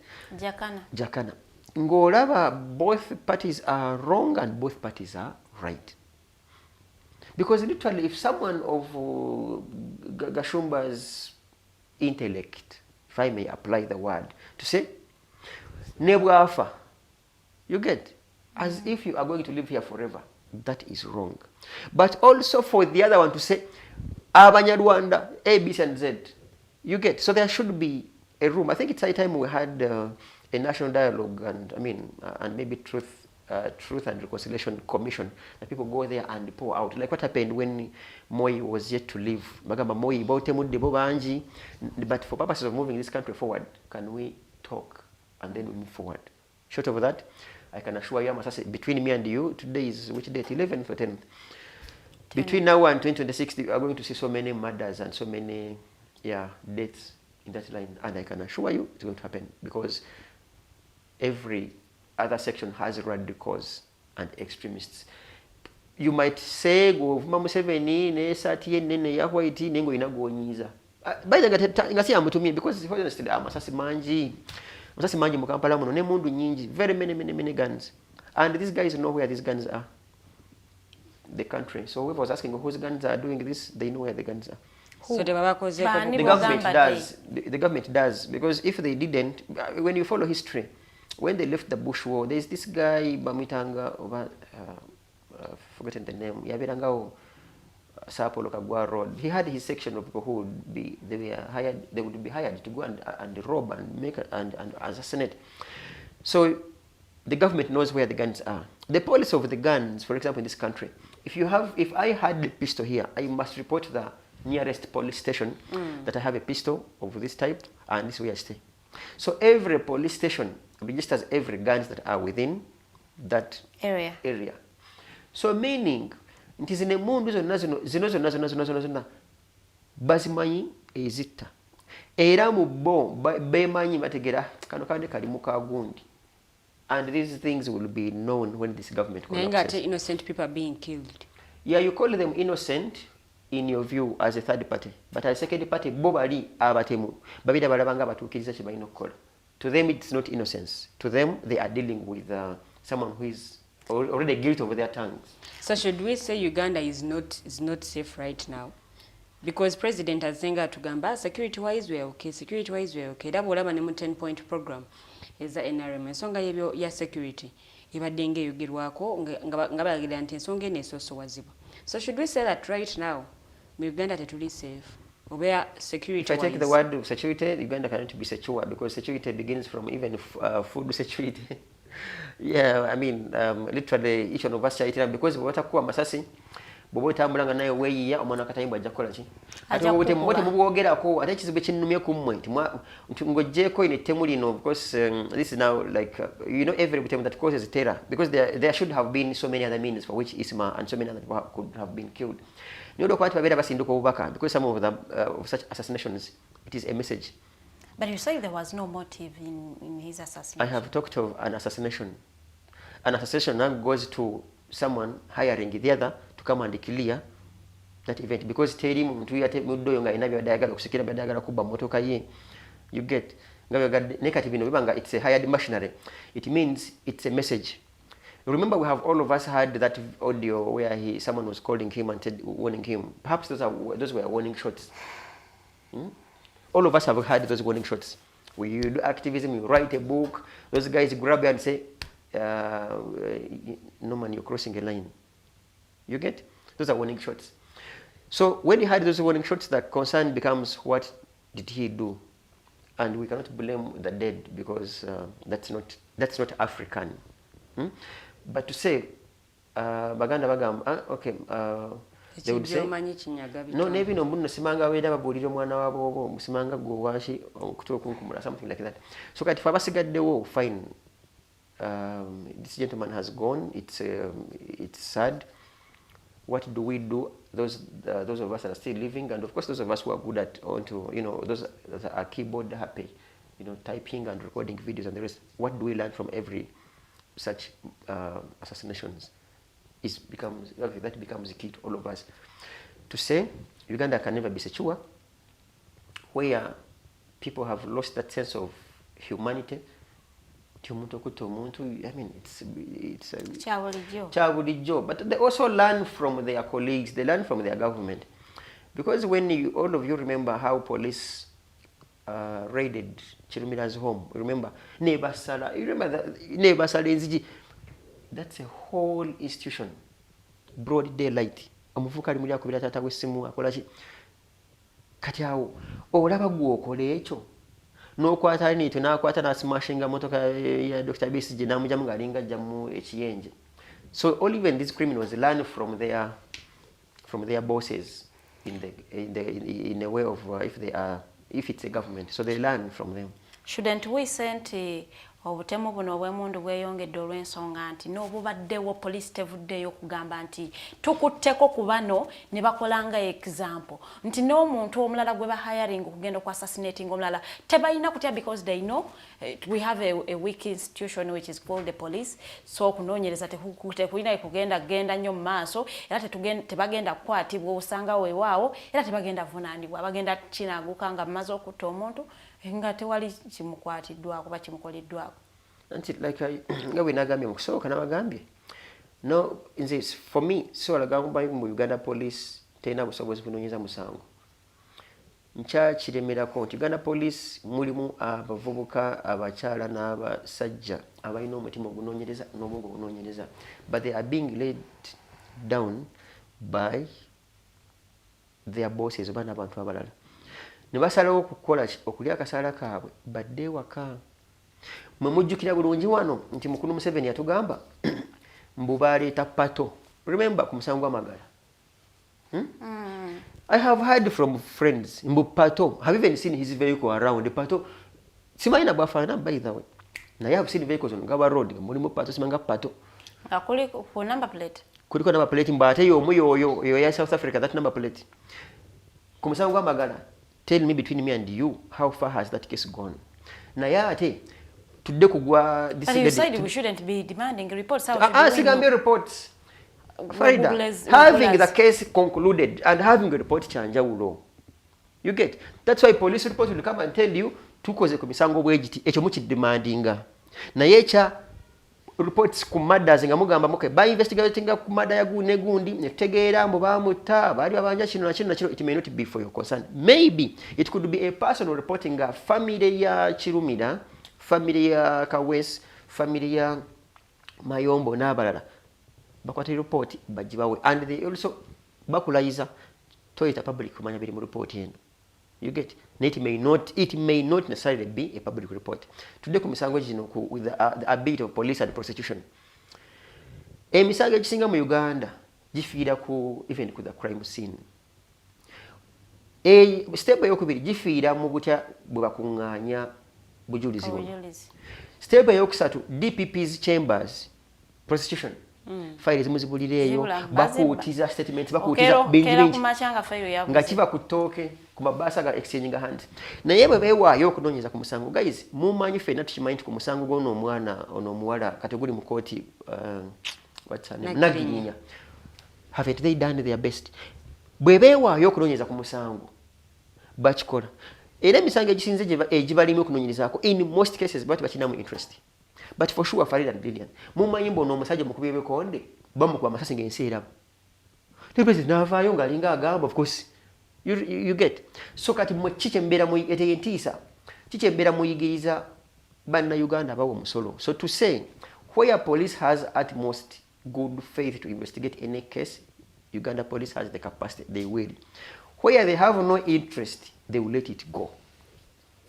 And that's how so many cases will die like that because they have no interest. Oba olumba noonyeza bagenda okusanga emulinya kwe tugamba okutoza n'ababwibire nti okay n'olugero oba enjogera yavamu nti abantu abo babbanga obulo mu maka kati buno obulo bw'okuba babeeranga mu kutiya oloza ekutiya ezabeeranga nga ziringa lugoye ekikutiya muzimanyi nga si buddeeya ekutiya kati olumu obulo bugenda bukola ki bugwa buyiika kati enkeera bwe mujja okugoberera okutoza like to investigate naye wano investigate neyabubbye kati yewe bwagudde agenda alinnyawo nga bwabusanyawo n'ebigere kati some of the investigations mu Uganda nimutoza n'ababwibire mu investigatinga n'abaziza omusango so some of these crews bakola ki be basanyaawo ogenda okakana nga tezikoze makulu oba bagenda okugoberera bati nga tebigwawo abanene bagamba munnange we have hit the dead end kikomye wano. So that's how some of the cases die. New cases are very independent nga for sure tezirimu bano ba mafias who participated or teziri manene they'll find the murderers. You have seen how cameras have helped to get the murders of the murderers of Nagirinya and some other cases where they have interest but where they don't have things will be like that. So does that mean that Ugandans tebayinaayo right yaabwe yaku-expressing kiki kye bawulira olw'ensonga nti after nga bamaze okwogera tebamanyi kiddako. So you advise nti owaaye oba oyagala obulamu bwa you keep quiet and no opinions ozesigalize because asajja abali mu government oba those ones holding guns tebagambwako. No bagambwako, all of us tugambwako. Naffe tubyenyigiddemu, naffe tubagambyeko. Naye what you do, you go home knowing that after you have kubagambako, there are some consequences. I mean, that's humane. I wouldn't want to sound stupid to say, without telling you that, okay, you must be as resilient and strong. Of course, you must know. That's your conscious. Because I'm also one person who believes in preparing my file, that once I am with God, I'll tell him, no, for sure, I did my best, of course, ABC and Z. Because overload yebigambo bino no dai nabyo muggulu tebigenda kuyamba babitwa kubyogerera wano naye solo byogira in an intelligent way kwange ebigambo bibera mu kwata amajambi akatugeze muteme gundi abano babinyo. I remember when I don't know whether he's the one who said wano unyankole balanga temujumira mu mpenko banange temuzinyumira mu okay kugenda kole yo jinyumirwemu nero batonyumira mu ate kati bikola iyo jinyumirwemu yadereka kula kozi ntondo nawe ekizibu waliwo kati ekizibu betulimu waliwo mbochola bange ekitono because we have it has happened to us. I have been in the hands of in criminals employed by government by just a mere title of my book, The Komanyoko, and literally an officer in UPDF in CMI says I abused Museveni with the word Komanyoko. And I said, gentleman, have you read the book? He was like, you fool. I don't need to read the book. You get kati oyo omuntu bwatyo gabwa kufuna mukona ngogambye ntanyumira mu empenko ogamba kola ki taje kunyiriza yabati susiza kubanga nache kugamba ekyo fe tulikola sinzo okunyigirizibwa mu Uganda wano be basoga bavumiddwa basiru bategerera ku myaka ate bategerera to bazaala munaye nga bo tebafuna busungu bwe bati nache kugambye Farida sinywa mwenge naye chimanyi yes sinywa mwenge naye chimanyi twaliwo omuntu atamira nga just atunudde butunuizi chupa nako makafana inalanga yavuddeko nobera woli akwata kachokolo kana akasandikire chupa natamira noba woli nga genda kuba koleti ye kati ne mu busungu. That's how we should interpret busungu. Waliwo omuntu anyinga waliwo omuntu gendo kyogera and he nakivaako kati gwe tokimanyi muno waliwo general wano omu gubogera ko munna ageze nezivaako tetukimanyi kati toyogera ndozi bulamu nanti oyogeddo naye waliwo gwonagamba bwageze nagamba bannange mbadde nange misinga kino ekibiri nedda we must learn to deal with our society psychologically tumanyi nti waliwo oli gwe zivaako ng'omugambe tamira mu mpenkoni naye ng'avuga primo nagamba ne nze obusungu kanyegereko ne bali abampenkoni and he does what he does. Very good. So tulina okumanya our society omuntu anyiga kyobala bakugamba ati awali omulema ati ukola ki awali omugenge tokufunyiza manya baganda bino bintu bazikoze n'engeri otutangira you get babisaawo okutangira. How do we communicate to society? So to say we must all of us know, those of us who are radical enough to continue with the gospel of change and continuing to advocate for good governance and a just society with equal opportunities for all of us, we can keep. The cowards go back home, no one will blame you for your cowardice. The likes of Lydia and the cowards you live go longer. Home. Yeah, you can choose to live longer and die with your words. Those of us who are willing to continue, but we can also have selective way. Bible tewali muwe bawandika nti bw'olifa n'ebigambo by'oguli ba musango. Nanti kati nkugamba I'm here. I'm not here to judge anyone. Gwe fana bigambo byo bitereke ojja bikozesa mu ggulu. But don't you think nti n'aboogera nammwe oluusi musukka we mulina okukoma? Language oba the language oluusi ekozesebwa. Nanti nakugambye. Ng'oli ne waba ayagala alina point entuufu gy'aliisa. Naye ng'agivumiddemu, agiwemuliddemu, ataddemu n'ebitaliimu. Newe biteetaagisa nga yakiteekawo buteesi. Nanti wabeerawo those are isolated cases. By the way, abavumi ku social media sibe banje nnyo by the way. Lwakuba balina ki hype ekyo, balina that they invite attention and people give them attention. Ninga sibe banje nnyo. The issue now becomes mwaba bikozesa obulungi muyambye mutya okutereeza bano okutegeera embeera eno, but also kitandikira wa omuntu batandika okuvaayo okujjayo okwogera ku some of these incidents byatandise bitya mwemba nga wabbye ssente ku airport kigamba otabba ssente singa ssente ezo tezabbiddwa there is no way one would come and say n'abavuma oba n'abawemula oba nagenda ku ki ku airport. So it goes back to the root cause of what is happening. If there were no problems here, none of us would be, writing books or having social media posts or tweets zigugumula zijja n'abantu emagombe. No one would. But so as long as there is continued injustices, now it becomes hard to regulate who should speak how. So it now goes back to all of us. Sabula byosabudde ekitegeeza kitulagira dda nti we have wrong leaders kubanga one of the qualities of a leader they should be tolerant. Ate bagambye leader ye yatemudde kati bagamba leader yatemudde wabirewo ba sympathizers ba some leaders because gamba we don't have a tolerant community. Ekitegeeza nti nyiza okubanga nayisizaamu gwe gaali ne wabeerawo eyakunyigiddeko. What has happened? Obusungu bano abantu ebajja nabo wano nga batradinga for sure. Go subira mbuno Museveni agamba mugende bano mbakijjanya bwe mutyo. But every when we do what we do, waliwo anyiga ku lwagundi. That's why they say, that's why even in enrichment they can say for and on behalf of someone. So some people do such things for and on behalf of someone. So some person just be home nobera ku TV nalabanga byogera bimunyiza. Kai nebi nalabanga ye kugamba nga anyigiddeko n'oyo goyogerako nenga yesigo ekikwatako ono. Na bambi ne yesa like after that empathy ne yesa mu ngatto zoli goyogera kanagamba naye ne mwana buno bega bunyiziza nnyo muzeeyi as in. And you know how we have been managed even when you guys were in CMI. Okay, this for you have been there not so many occasions, but those of us we have been there so many occasions. There's when I was in jail and the DPC said you are a prisoner of two people, the president and the IGP. As we speak, the president is in Belgium and the IGP is also indisposed. They are the only two people who should order for your release. And I stayed there for 19 days. I stayed there for 19 days. We got a court order. I wasn't released.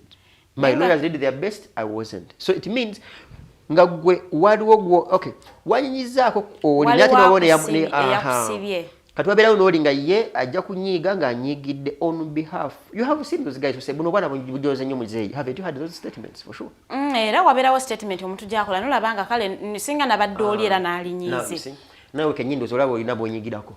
Nugo gamba singa nankati awo singa mbadde president n'alinyize ng'omwana amuyisizaamu. Abaana tebali respectful n'akamuze nkubuulira. Naye nga tunatera nti kati gwe kola ebintu ebikuweesa ekitiibwa because the more you do things that don't invite respect to you, then don't blame those who have lost that respect because your act and conduct. But every time we blame the president for everything that goes wrong, we blame the president. But ngaye bwakola emirimu gye abako n'abantu abalala bakola nabo. So some of the people bakola nabo olusi be bakawukuume oba olusi bakola be batakola kye balina kukola. And then at the end of the day we blame the president for each and everything. We should forever blame him and also blame those below him. For me, my message keeps to be clear. Bw'obeera ngumya mutwe nganze n'abalala beerezaamu n'ebyokola. Bw'obeera mutitizi nga Lilian ne Farida n'abalala weesonyiwe sirika lyatooka eryo bwe banaakubba tonyega. In fact gwe basuusa gambe wabula kyemutukoze bannange mutute mutwalo singa mwanonye n'ebiri ate tunagamba ki. Then you leave the battles of the generals to the generals.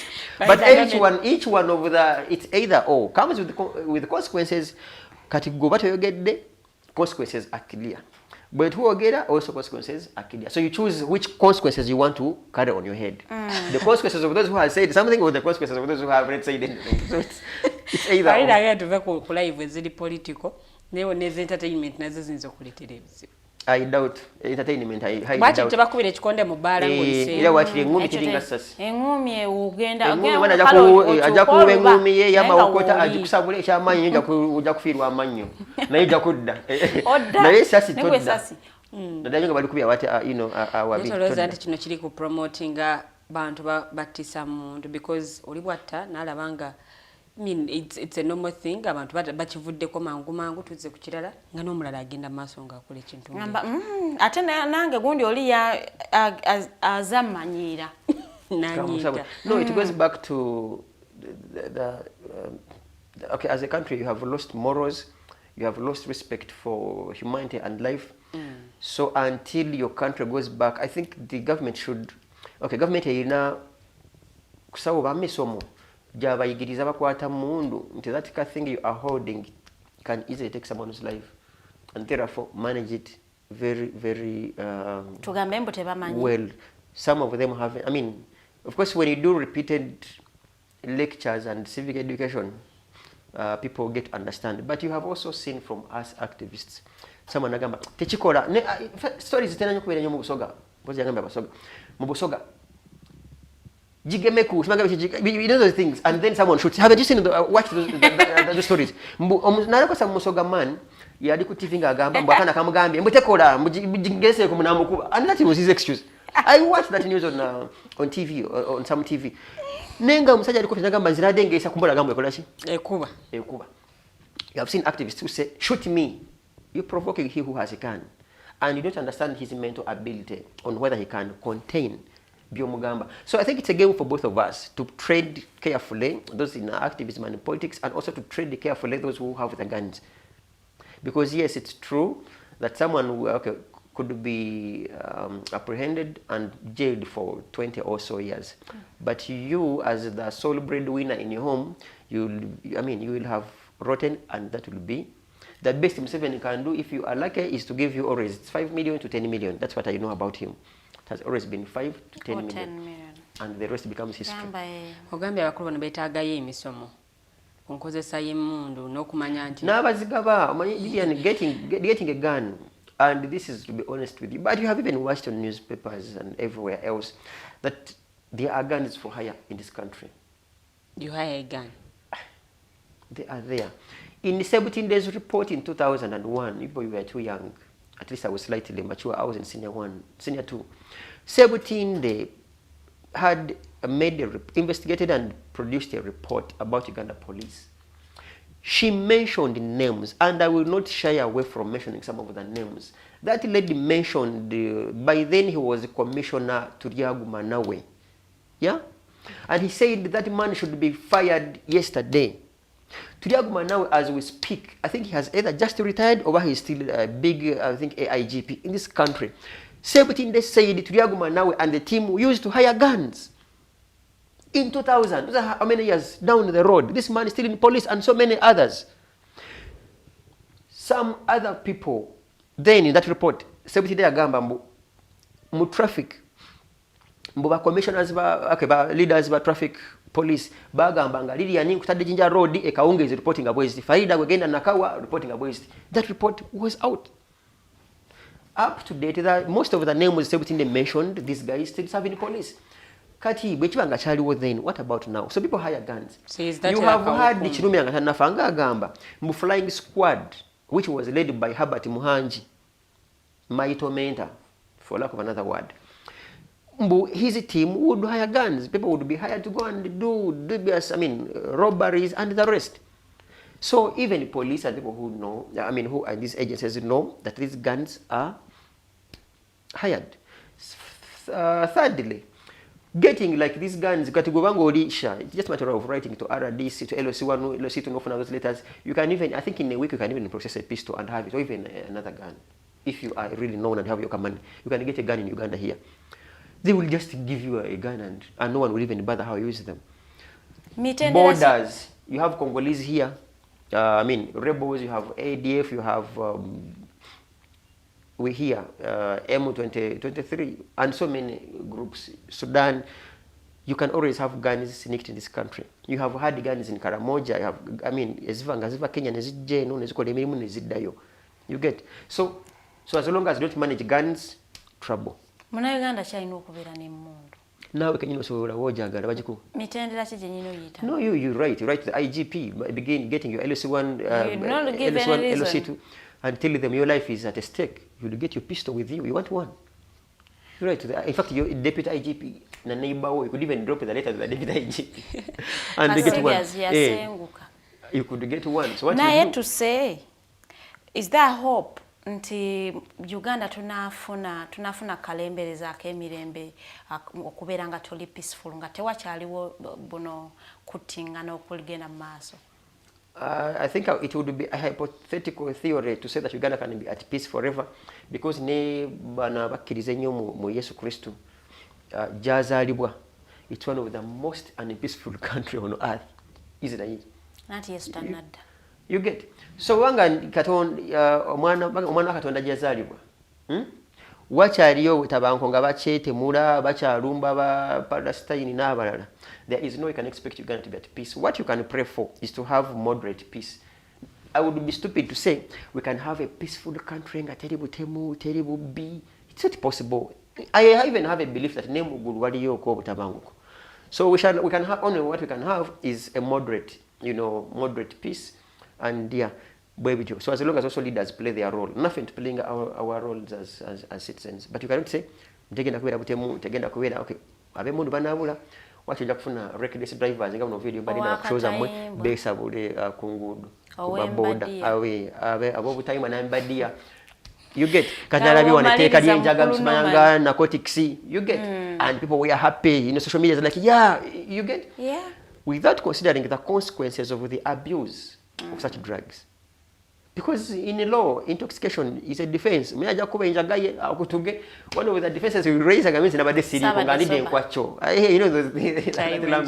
those things. You get. So how do even when I believe in justice and good laws, but there are some laws that find by repealing of what consequences does it bring to society. You get? Yes. Fine. Is it ideal for us to jubilate and say, narcotics? Because someone hasn't defied or raped your kid, you will celebrate. You get? Yeah. Until it happens to you. Until it happens to you. You get? Yeah. So there are some things that, yes, fine, we do these advocacy campaigns and the rest, but my dear, until that happens to you, you have seen, I think they are they Democrats or Republicans? I think that should be either or of the two who support that each one of any American should have a gun. I even read somewhere anti-Trump bamuteseko omusango nti ya assaulting omukyala, and that means in tachasola kwesimbawo. It could be politically motivated, you can't ascertain. What my message was, every single advocacy campaigns that we do, A, B, and Z, let's also go back to moral fabrics, and as Africans, is this applicable? Would it be a fair deal to celebrate and say, narcotics bazijewo, like it's okay now, mutasoka kunywa enjaga yechere najja kwate jaga n'abasawasa na inafuka yoba mu taxi nasoka jja inajikommonta ate munange ati balijewo. So I think we should be kommonta n'abala ne ba namwe mwera hai ate yayizo kubanga inako 1 GB ku mutwe nga solo gikontaining ninga lwa baona MB nga just okuira obulizi just ekikola ne bava wachogeddeko nga yavude baliriza mukulu noma. Yeah, so I think it's just praying for all of us, praying for the country, and praying for our leaders to come back to normal, and also those of us who want them to get away, to also come in a decent way on how best we do it. Because an eye for an eye does not really make any country world better, rather than making the whole world blind. Webale nnyo, webalire ddala kakati munnange naawe atulabye olunaku lwaleero ngenda kwebaza ti naawe webale kulaba. Nabadde mpuliriza omukulu omu ng'agamba nti bannayuganda abasinga naddala mwe ba bloggers mwogera temulowoozeza nti mwogerera ku sipiidi ya waggulu nnyo ate okusinga bwe mulowooza nti ate kyo kiraga nti oyogera ebintu by'otalowoozezzaako ate nga wandibaddenga wandibaddenga osooka kulowooza ku kigambo ky'ogenda okwogera n'olyoka okifulumya, so nga ate ekyo ky'ekintu ekikulu ennyo ennyo nti osobola okuba nga already you are ready for the consequences of what you are getting out. So bamikwano twekube mu mitima mu bigambo byetufulumya bijja tuleetera akabasamba buulira naye nga mbadde balabi balungi okuba wali twatandikidde ku ssaawa 2 ate paka wano wetuwunzikidde ku programu yaffe y'olunaku lwaleero. Mbagaliza olunaku olungi ku ssaawa emu yennyini ey'olweggulo tugenda kubeera ne Afro Caribbean Link link omukulu Norman Tumuhimbise agenda kuba wali nga yegatiddwako omwami Rogers Tulyahabwe nga banyumyamuko n'abakulu okuba sides eyo mu Caribbean. Jabasaba mbeereko eshow etunyumire bulungi nnyo naye ng'ate mbaagaliza olunaku lubanyumire nalwo tusinkana olunaku lw'enkya essaawa zijja kuba zezimu ssaawa 2 ez'okumakya. Bye.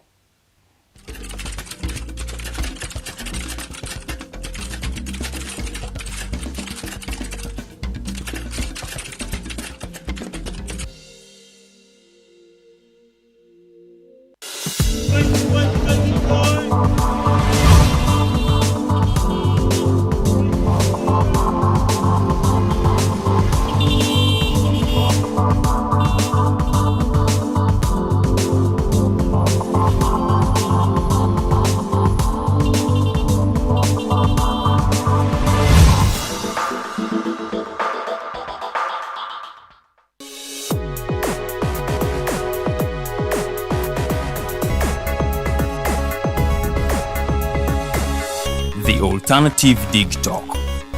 Real issues, real talk.